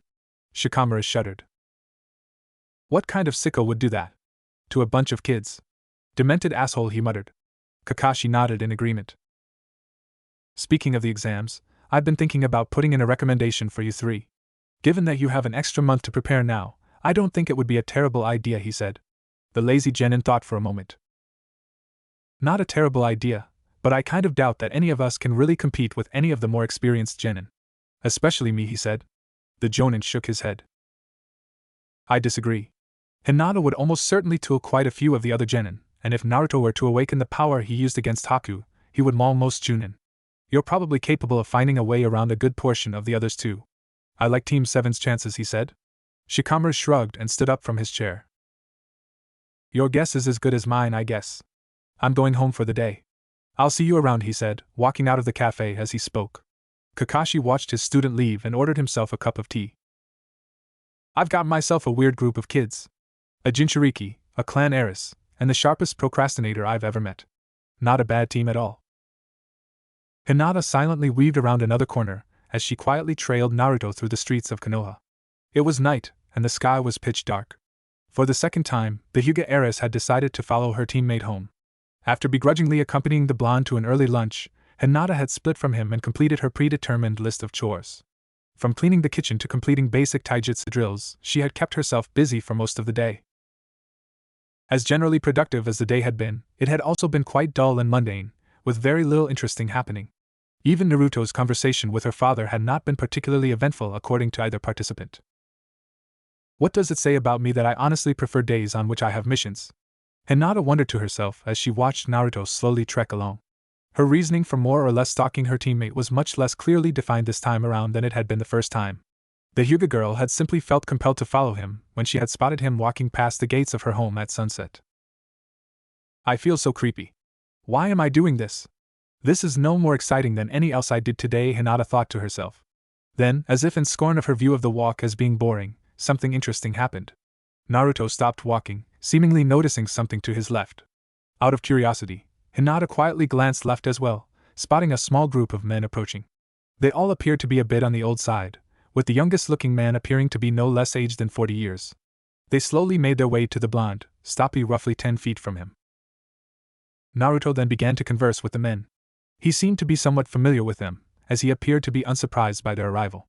As the conversation wore on, the men slowly spread themselves out around the Jinchuriki.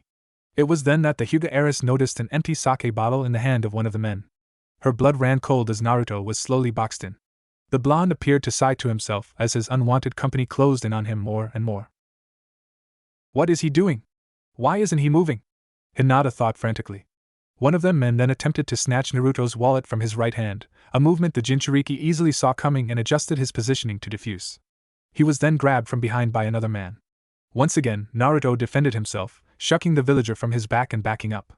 After several more similar sequences, the man who appeared to be the ringleader hit Naruto over the head with his empty sake bottle. The Hyuga girl covered her mouth in horror as the blonde dropped to his knees. What happened next was all too predictable. Naruto was beaten until he gave up his wallet. Once he allowed his billfold to be taken, the men left, leaving him battered on the street. The Hyuga heiress watched with bated breath as Naruto climbed back to his feet. His face was streaked with blood and his ribs were clearly bothering him. He stood silently for several moments before spitting a bit of blood out of his mouth and continuing his walk home. Hinata's self-control finally eroded away. She sprinted out from behind the corner she had been using as a hiding place. Her rapid footsteps alerted the Jinchuriki, who turned around to face her. Naruto-san. Are you? Hinata began, stopping when she noticed the look on Naruto's face. He looked like the absolute last he wanted was to be questioned as to his physical or mental state. What are you doing here, Hinata? He asked quietly.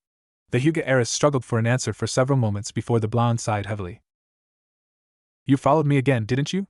He asked tiredly. Hinata nodded, embarrassed to admit that she had been trailing him, but knowing that lying was pointless. Yes, I did. I was curious as to why you were out walking so late at night, so I decided to follow you, she admitted. Naruto studied her for a moment before nodding and turning back around. Kind of weird, but I guess that makes some sense. I've got to go get some sleep.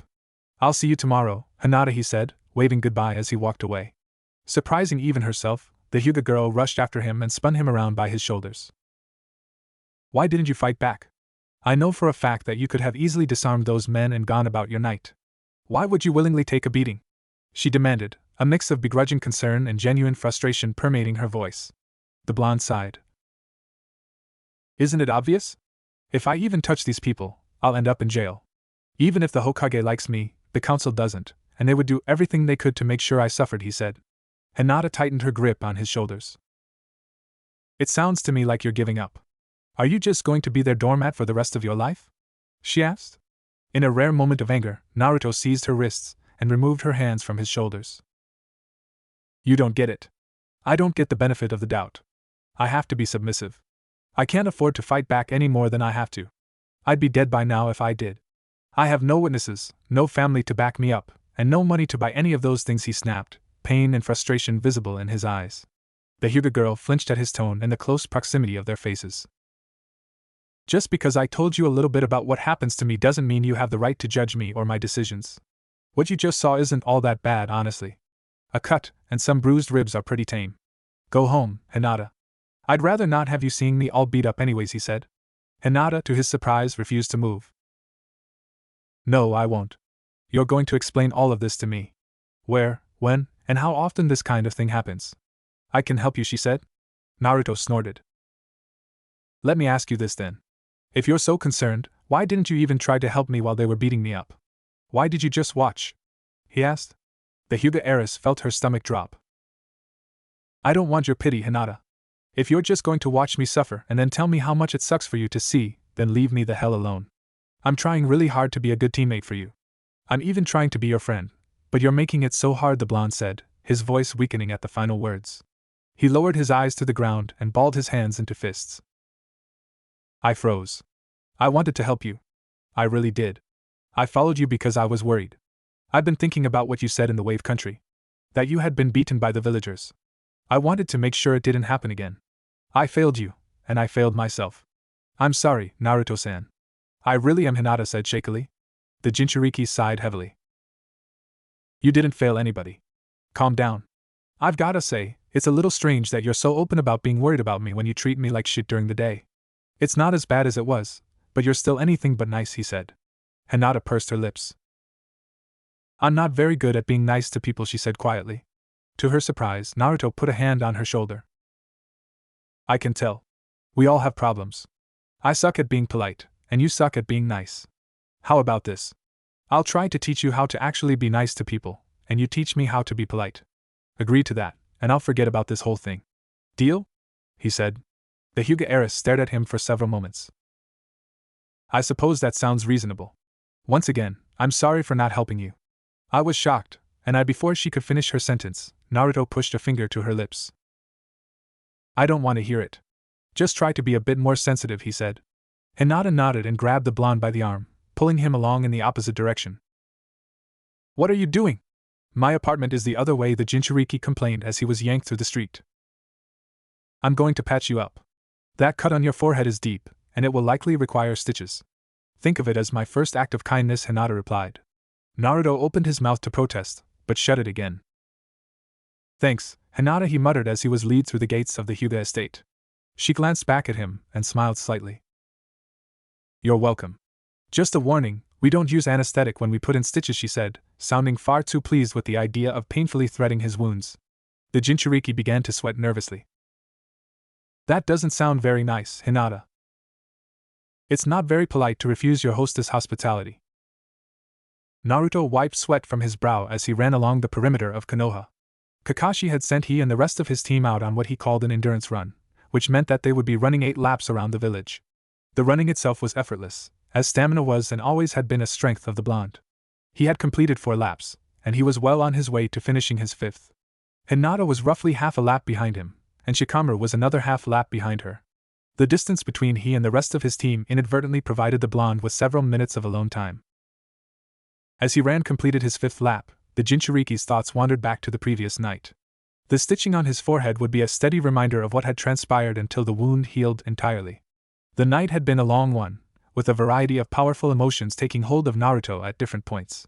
From his exhausted apathy towards the beating he had accepted to the indignant anger he had felt towards Hinata due to her complete lack of sensitivity. The beating, however, was what had stuck in his mind. Why didn't I just run away? I've done it before, so why was this time different? Why did I dash, he wondered. Before he could finish the thought, another voice cut him off. One that Naruto had only heard one other time. Because, deep down, you feel as though you deserved it, a deep, ancient voice said. The blonde tensed at the voice within his mind, knowing all too well who he was now conversing with. What the hell do you want? I don't remember asking for your opinion, he snapped mentally. The demon chuckled and audibly shifted. I don't need your permission to speak. Besides, you did ask a question. I simply told you the truth, he replied. Naruto scowled and picked up the pace at which he was running. You don't know what you're talking about, he said defensively. The fox grinned within his mind, sensing a point of weakness to pry open. Oh, I think you know exactly what I'm talking about. Every single morning, you ask yourself why you even bothered waking up. All of your mistakes, all of your insecurity-fueled practical jokes, it haunts you. You took that beating as a form of self-punishment. In the back of your mind, you were disappointed that they left you with nothing more than a deep gash and a bruised rib, he said. The Jinchuriki remained silent for several moments before responding. Just shut up and leave me alone. I would have stopped them if they had actually tried to kill me. They were drunk and angry, but they weren't out to kill, he snapped back at the demon. The fox slowly slid back into his subconscious. Before he disappeared completely, he spoke one last time. I live within your mind. I can read your thoughts. Right now, the heiress dominates your subconscious. Never forget that she likely would have left you to die if those men had decided to try to kill you. Even if you had defended yourself, you still would have been fighting alone. She doesn't care about you, and she never will, he said before fading away and leaving the blonde alone again. Naruto sighed and glanced around at his surroundings. Wait, is that Kakashi-sensei? He wondered as he recognized a figure roughly 100 feet ahead of him. As it turned out, the blonde had increased his pace so drastically during his 5-minute conversation with the fox that he had finished the final leg of his 5th lap in record time. This meant that he had 3 laps left to run. At least I'm more than halfway done, he thought to himself as he passed his teacher, who was sitting on a bench reading his orange-covered book. Once he had completely passed him, he caught sight of the Hyuga estate up ahead. It was as large and imposing as always, with its extravagant gates showing strongly in the morning sunlight. Honestly, I'd rather live in an apartment. Easier to clean, Naruto thought as he jogged past the mansion. After another few minutes of running, he came across an interesting sight. Sasuke, who looked exhausted and irritated, was being gushed over by Sakura. Sitting several feet away from them was Shino, who was quietly observing the situation. As much as I don't like the guy, I do feel bad for him. Can't she just take a hint? The genin thought as he made his way past his former classmates. The scene triggered another train of thought within his mind, which led to a question that he had never bothered asking himself. Why did I ever like Sakura to begin with? Was it because she was smart? I mean, she was well studied, but never all that quick, and she wasn't nice to me at all. She's kind of cute, I guess, but so are a lot of girls. Just a phase. We all have them, he thought to himself. As he trekked on, his thoughts remained on a similar topic, but regarding a different person, and with a slightly different tone. What do I think of Hinata, exactly? I mean, she's kind of a bitch most of the time, but every once in a while, she says something nice. She even cried when I died, so I guess that means she cares at least a little bit. She also brought me a rice ball this morning. I think it was her personal way of saying sorry. I don't even like rice, he thought to himself, chuckling as he recalled the scene from earlier in the day. Come on, I could definitely out-wrestle Kiba, Naruto argued. Shikamaru shook his head and took a sip of water from his canteen. He doesn't play clean. He bites, scratches, and he'll pull your shirt over your head. He did that to me when we wrestled, he replied. The blonde frowned. That's not even wrestling at that point. That's a fist fight, he said. The shadow user shrugged and stretched. Exactly. He out-wrestled me, but I won the fight. I broke his nose and moved on with my day, he said matter-of-factly. Naruto burst out laughing at his words. Man, I didn't think you had a temper. Remind me not to piss you off, he said through his laughs. Shikamaru snorted. I don't have a temper. He said he wanted to wrestle, but then he bit me. So, it's only fair that I do something equally dickish to him, he said in an irritated tone. As the boys conversed, Hinata made her way into the training field, carrying a small object. She briskly walked to the boys and waited patiently for an opening in the conversation. After several moments, she tapped Naruto on the shoulder. Good morning, Naruto-san, Nara-san. I have brought you both breakfast, she said, presenting two objects to the boys with one hand outstretched towards each. Why am I only getting a saltine cracker? Shikamaru asked dejectedly. The Hyuga girl shrugged and pushed her left hand, which held a rice ball, towards Naruto. Because I would assume that you actually ate breakfast. Naruto-san did not, she said. The Jinchuriki frowned and stared at the rice ball. How did you know that I didn't eat this morning? He asked skeptically. Hinata fully turned to face him and practically shoved the food into his mouth. That is none of your concern. Now eat, she ordered. Naruto sighed and did as he was told, taking the rice ball, which was practically in his mouth already, and began to chew on it. To his surprise, mostly due to his general dislike of rice products, it was perfectly edible. How is it? I spent most of my morning making it, Hinata asked, practically staring a hole in his skull as she watched him eat, never blinking once as she did so. After finishing the rice ball, Naruto wiped his mouth and gave her a thumbs up. Pretty good. I never took you for the cooking type. I'm pleasantly surprised, he said with a satisfied nod. Hinata, in a rare moment of girlishness, reddened slightly. I am quite capable culinarily. As was my mother, she said proudly. Naruto chuckled at her suddenly positive attitude, an action that was immediately noticed by the Hyuga heiress. She immediately shifted from her jovial mood to one of composure and coldness once more, giving the Jinchuriki a curt nod and jogging off to stretch. Naruto sighed. She's still got a lot of work to do. At least she's trying now. She's kind of creepy when she's trying to be nice now that I think about it. Not quite in the hot way either. More in that stalker sort of way. Then again, she kind of is 1 foot, the blonde thought to himself, as he reached the last leg of his run. Naruto slowly decreased his pace to a walk as he reached Kakashi to conclude his 8th and final lap. After he had finished it, he glanced to his teacher. Is there anything else you want us to do today? We already sparred and drilled our basic jutsu, he asked tiredly. The Jonin glanced up from his book and shook his head. You're free to go. Don't get used to short days like this, though. I have a meeting to attend, so you guys benefit. Be ready for something brutal tomorrow, he said before returning his attention to his book. Naruto nodded and walked off to go about his day. After several more minutes, Hinata finished her 8th lap as well, looking much more fatigued than her teammate had. How much did he beat me by? She asked between deep breaths. Kakashi thought for a moment, doing several calculations in his head. 4 minutes 15 seconds? Around 1.5 miles in terms of distance. Before you get down on yourself, remember that Naruto, for all of his quirks, is genuinely one of the greatest stamina athletes we've had in Konoha for quite some time, he said. Hinata sighed and sat down on the bench next to her teacher. I know that it's been a little while now, but what did you think of Naruto's display of demonic power against the hunter ninja? She asked abruptly. The silver-haired ninja raised an eyebrow and shut his book. Well, it was less surprising to me than it was to you, because I already knew about the fox. In fact, the whole reason I was worried about continuing the mission once the ante was upped was because I knew that Naruto would likely be cornered at some point, and I wasn't confident in my ability to safely subdue him once he inevitably lost control, he admitted. The Hyuga girl considered his words for a moment. Actually, he was quite composed for somebody whose body was completely overrun with demonic chakra. He was violent and erratic, but there was still a person trapped within his rage. He systematically took Hakusan apart. He took away his ice mirrors immediately by shattering them, and he forced him to fight on his terms. His taijutsu was still far from appealing to look at, but it was tailored to shut down Haku, she said. The Jonin chuckled and gave Shikamaru, who had just arrived, permission to leave. Once the shadow user was gone, he spoke. How did you feel about the transformation? What did you feel like looking at it up close? He asked curiously. Hinata's face contorted with discomfort and a mix of several different negative emotions. It made me angry, and it greatly scared me. I felt as though I was looking at a cheap copy of Naruto-san, who had just given up his life to save mine.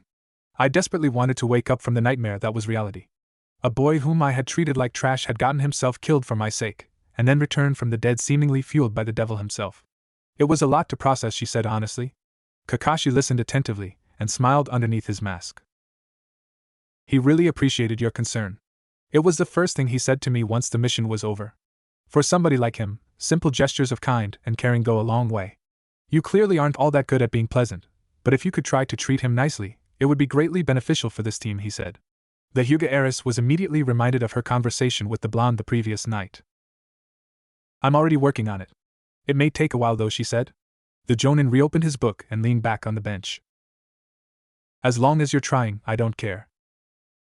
Hayashi rubbed his eyes as he rounded a corner in his massive estate. It was quite late, and most members of the clan were already asleep. He himself never abided by the tradition of being asleep by 10 o'clock, meaning that his being conscious was not unusual at this hour. What was unusual, however, was the fact that Hinata was putting on her coat and strapping on her sandals. If you need food, we have some in the kitchen. There's no need to waste your time walking at this hour, Hayashi said to his daughter, who flinched and glanced over her shoulder at him. Hello, father. I'm not looking for food, actually. I have something to attend to. I won't be long. I should be back in less than 20 minutes, she assured him. The clan head sighed and leaned against the wall. You're going to follow him home again, aren't you? He asked, not needing to name the individual at hand to get his point across. Hinata remained silent for several moments before nodding somewhat guiltily.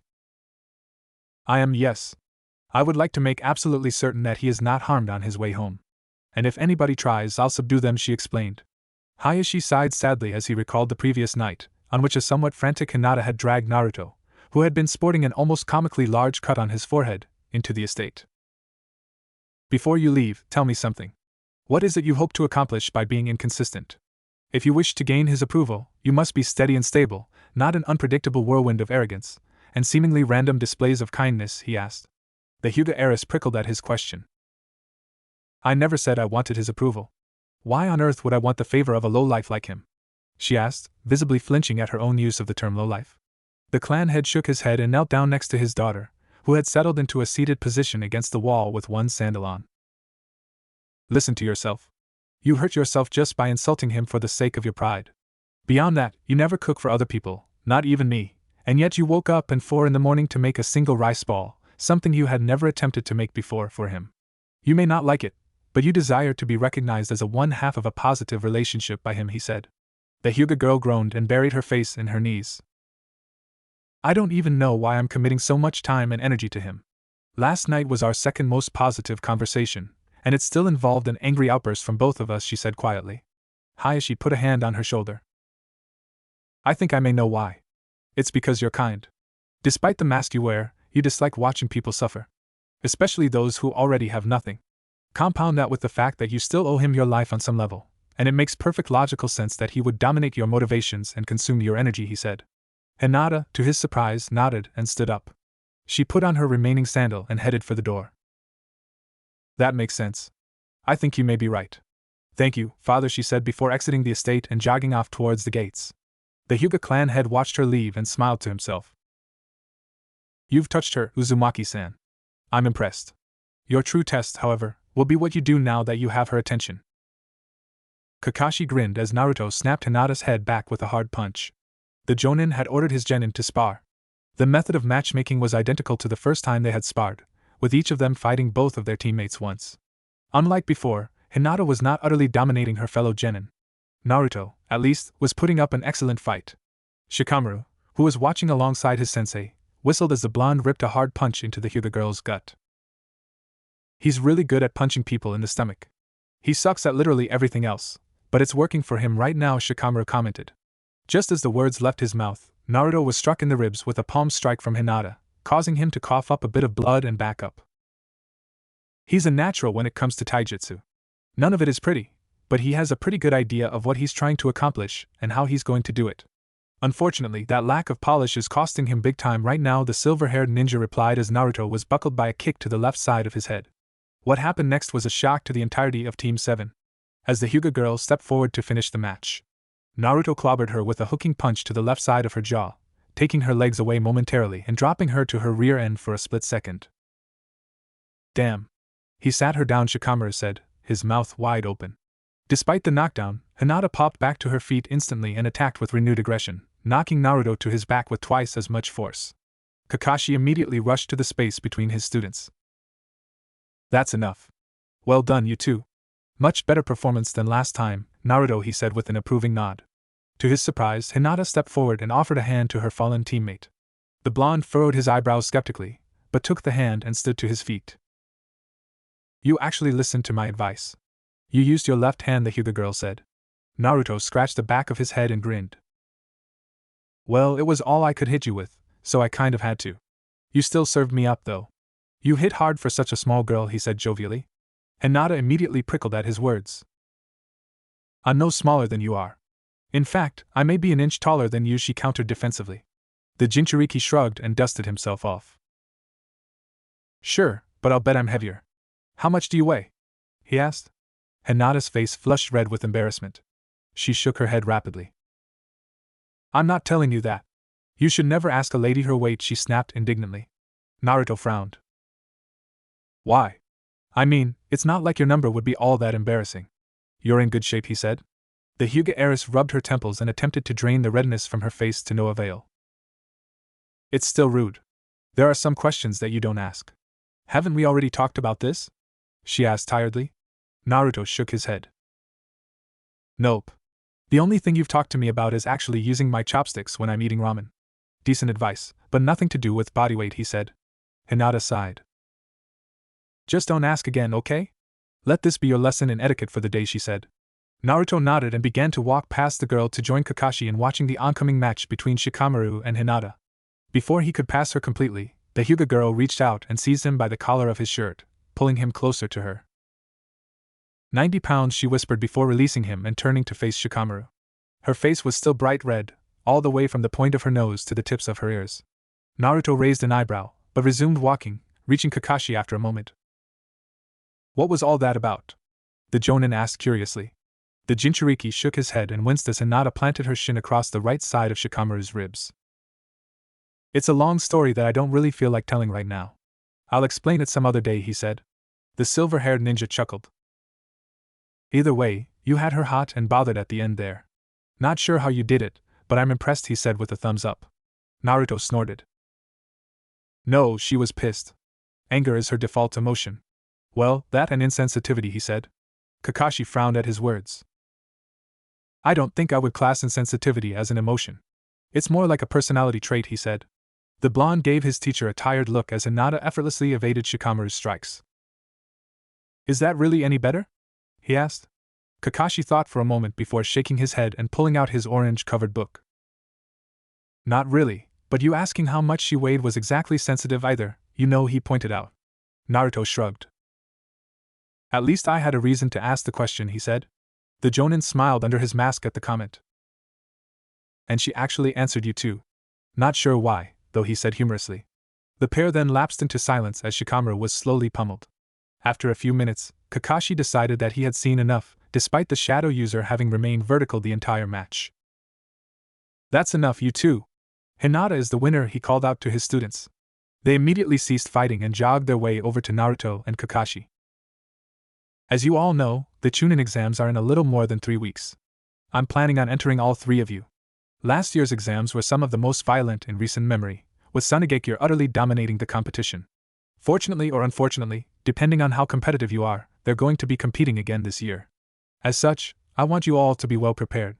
Shikamaru, Hinata, I've already spoken with your families, and they'll be handling around 70% of your training. Naruto, you'll be with me. We'll still have group sessions, but only in the mornings. The rest of your time will be spent with your clans, except for you, of course, Naruto, he explained once they reached him. The group nodded. For now, that's all I've got for you all today. It's going to be dark soon, so I'd suggest getting dinner or something like that. Breakfast won't be a good idea tomorrow, because I'm going to make the most of our sessions from now on, the Jonin said. At this, the genin began to walk away. The silver-haired ninja observed the children as they trekked on. As they grew smaller and smaller due to the distance between them, Kakashi smiled. At least one of you is going to become a Chunin. The best part is that I'm not sure which. Naruto yawned as he made his way out of the training field. As Kakashi had said, it was beginning to darken, and it wouldn't be long before it was pitch black. The day had been fairly uneventful, save for sparring, which was as hectic as it always was. I actually managed to knock her down today. I'm not sure how, but I did it, Naruto thought to himself proudly. Then, as if on cue, he was tapped on the shoulder. Good evening, Naruto-san. Hinata, who had tapped him, said. The blonde chuckled and turned to face his teammate. You saw me 5 minutes ago. You don't need to be so formal, he said. The Hyuga heiress ignored his comment and continued speaking. You and I are going to have dinner. Come, we don't have all night, she commanded abruptly. Naruto frowned as he was tugged along. You're not even going to ask if I want to have dinner with you? Because I don't really want to eat out, he said in an irritated tone. Hinata glanced back at him over her shoulder, her expression softening slightly. Please, she said quietly. The Jinchuriki studied her skeptically for a moment before allowing himself to be pulled along. What's her deal? He wondered as they rounded a corner. Eventually, Hinata led him into a small cafe in the northern sector of Konoha. By the time they walked through the door, it was completely dark, with only the half-moon to illuminate the night. Once they were fully inside the small establishment, Hinata directed Naruto to a small table in the far right corner in the back on the dining area. I've never even seen this place before. How'd you find it? The blonde asked as they sat down across from one another. Hinata shrugged and thanked the server, who handed her a drink, but predictably opted to let Naruto go thirsty. Excuse me, ma'am. Would you mind extending any services you provide to me to my companion as well? The Hyuga girl asked, her tone bordering on anger, but not quite. The woman flinched and glanced over her shoulder. Why, yes. Forgive me, Hyuga-sama, she said before scurrying back to the kitchen to retrieve a glass of water. Hinata then returned her attention to Naruto. I come here regularly. As you said, it's quite difficult to find, so it's almost never busy. In fact, I may be what is keeping this place running monetarily, she said, answering his earlier question. The Jinchuriki nodded. Quiet and empty. Reminds me of you, he joked, well aware that he was walking a fine line. Hinata raised an eyebrow, a subtle smile spreading across her lips. It seems that myself and your skull have quite a bit in common, she retorted. The blonde laughed out loud. So you can joke. I should insult you more. You're more fun when I do, he said between laughs. The Hyuga girl narrowed her eyes at the comment. Go right ahead. See where it gets you, she challenged dangerously. Naruto instantly felt the atmosphere shift. He quit laughing and put up his hands defensively. Just a joke. You don't have to threaten me. Like I said before, loosen up a little, he said. To his surprise, Hinata did not immediately snap back at him. Instead, she gave no response at all, opting to simply stare at him blankly. The blonde sighed and snapped his fingers, shaking her from her apparent trance. Quit doing that.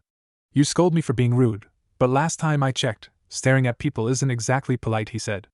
Hinata lowered her eyes to the table and mumbled an apology. Naruto's already present frown strengthened. Why is she being so subdued? This isn't like her at all, he wondered to himself. The server then returned with his water and waited expectantly for their orders. Hinata ordered a stick of dango, and Naruto ordered a bowl of ramen with a rice ball on the side.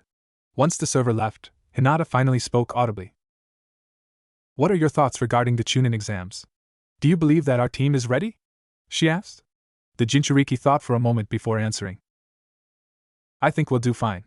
Your eyes are great for tracking, and you're slick as hell in taijutsu.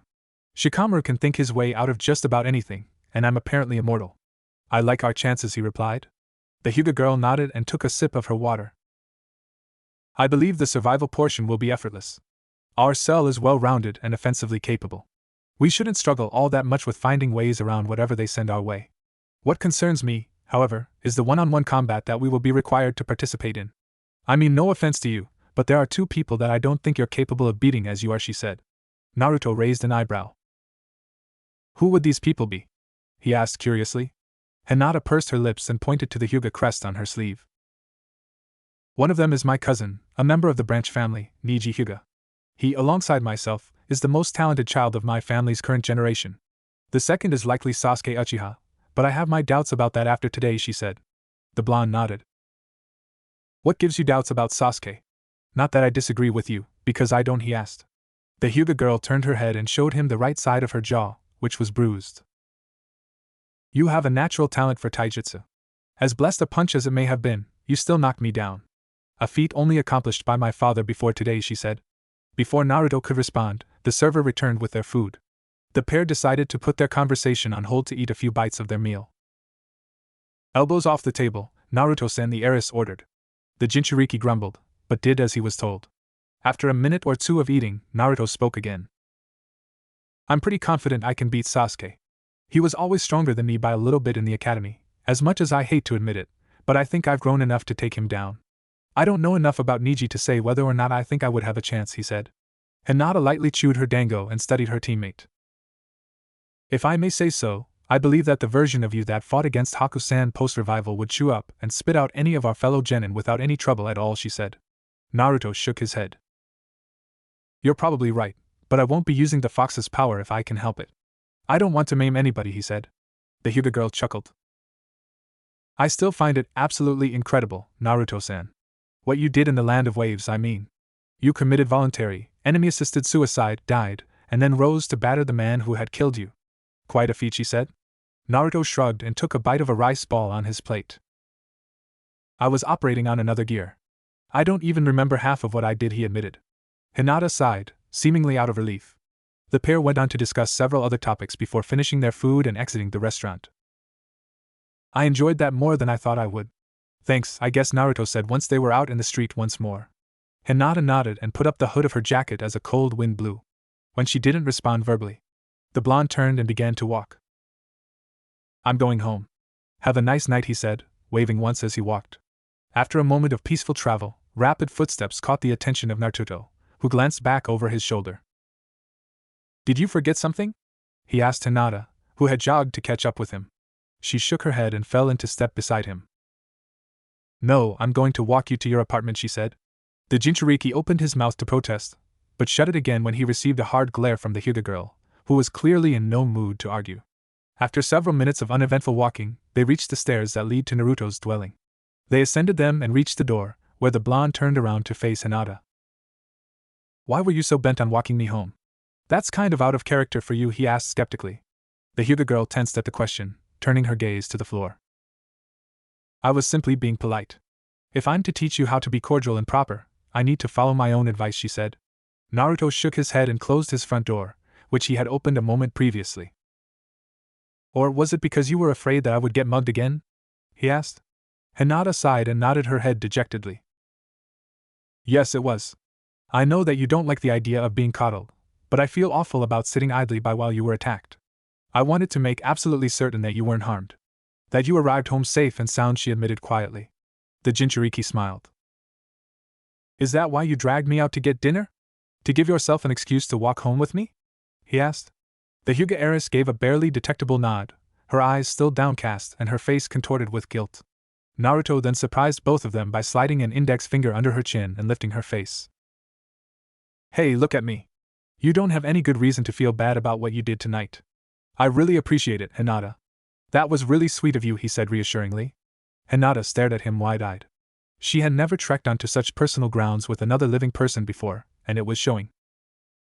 You don't need to say anything. Just try not to stare so much.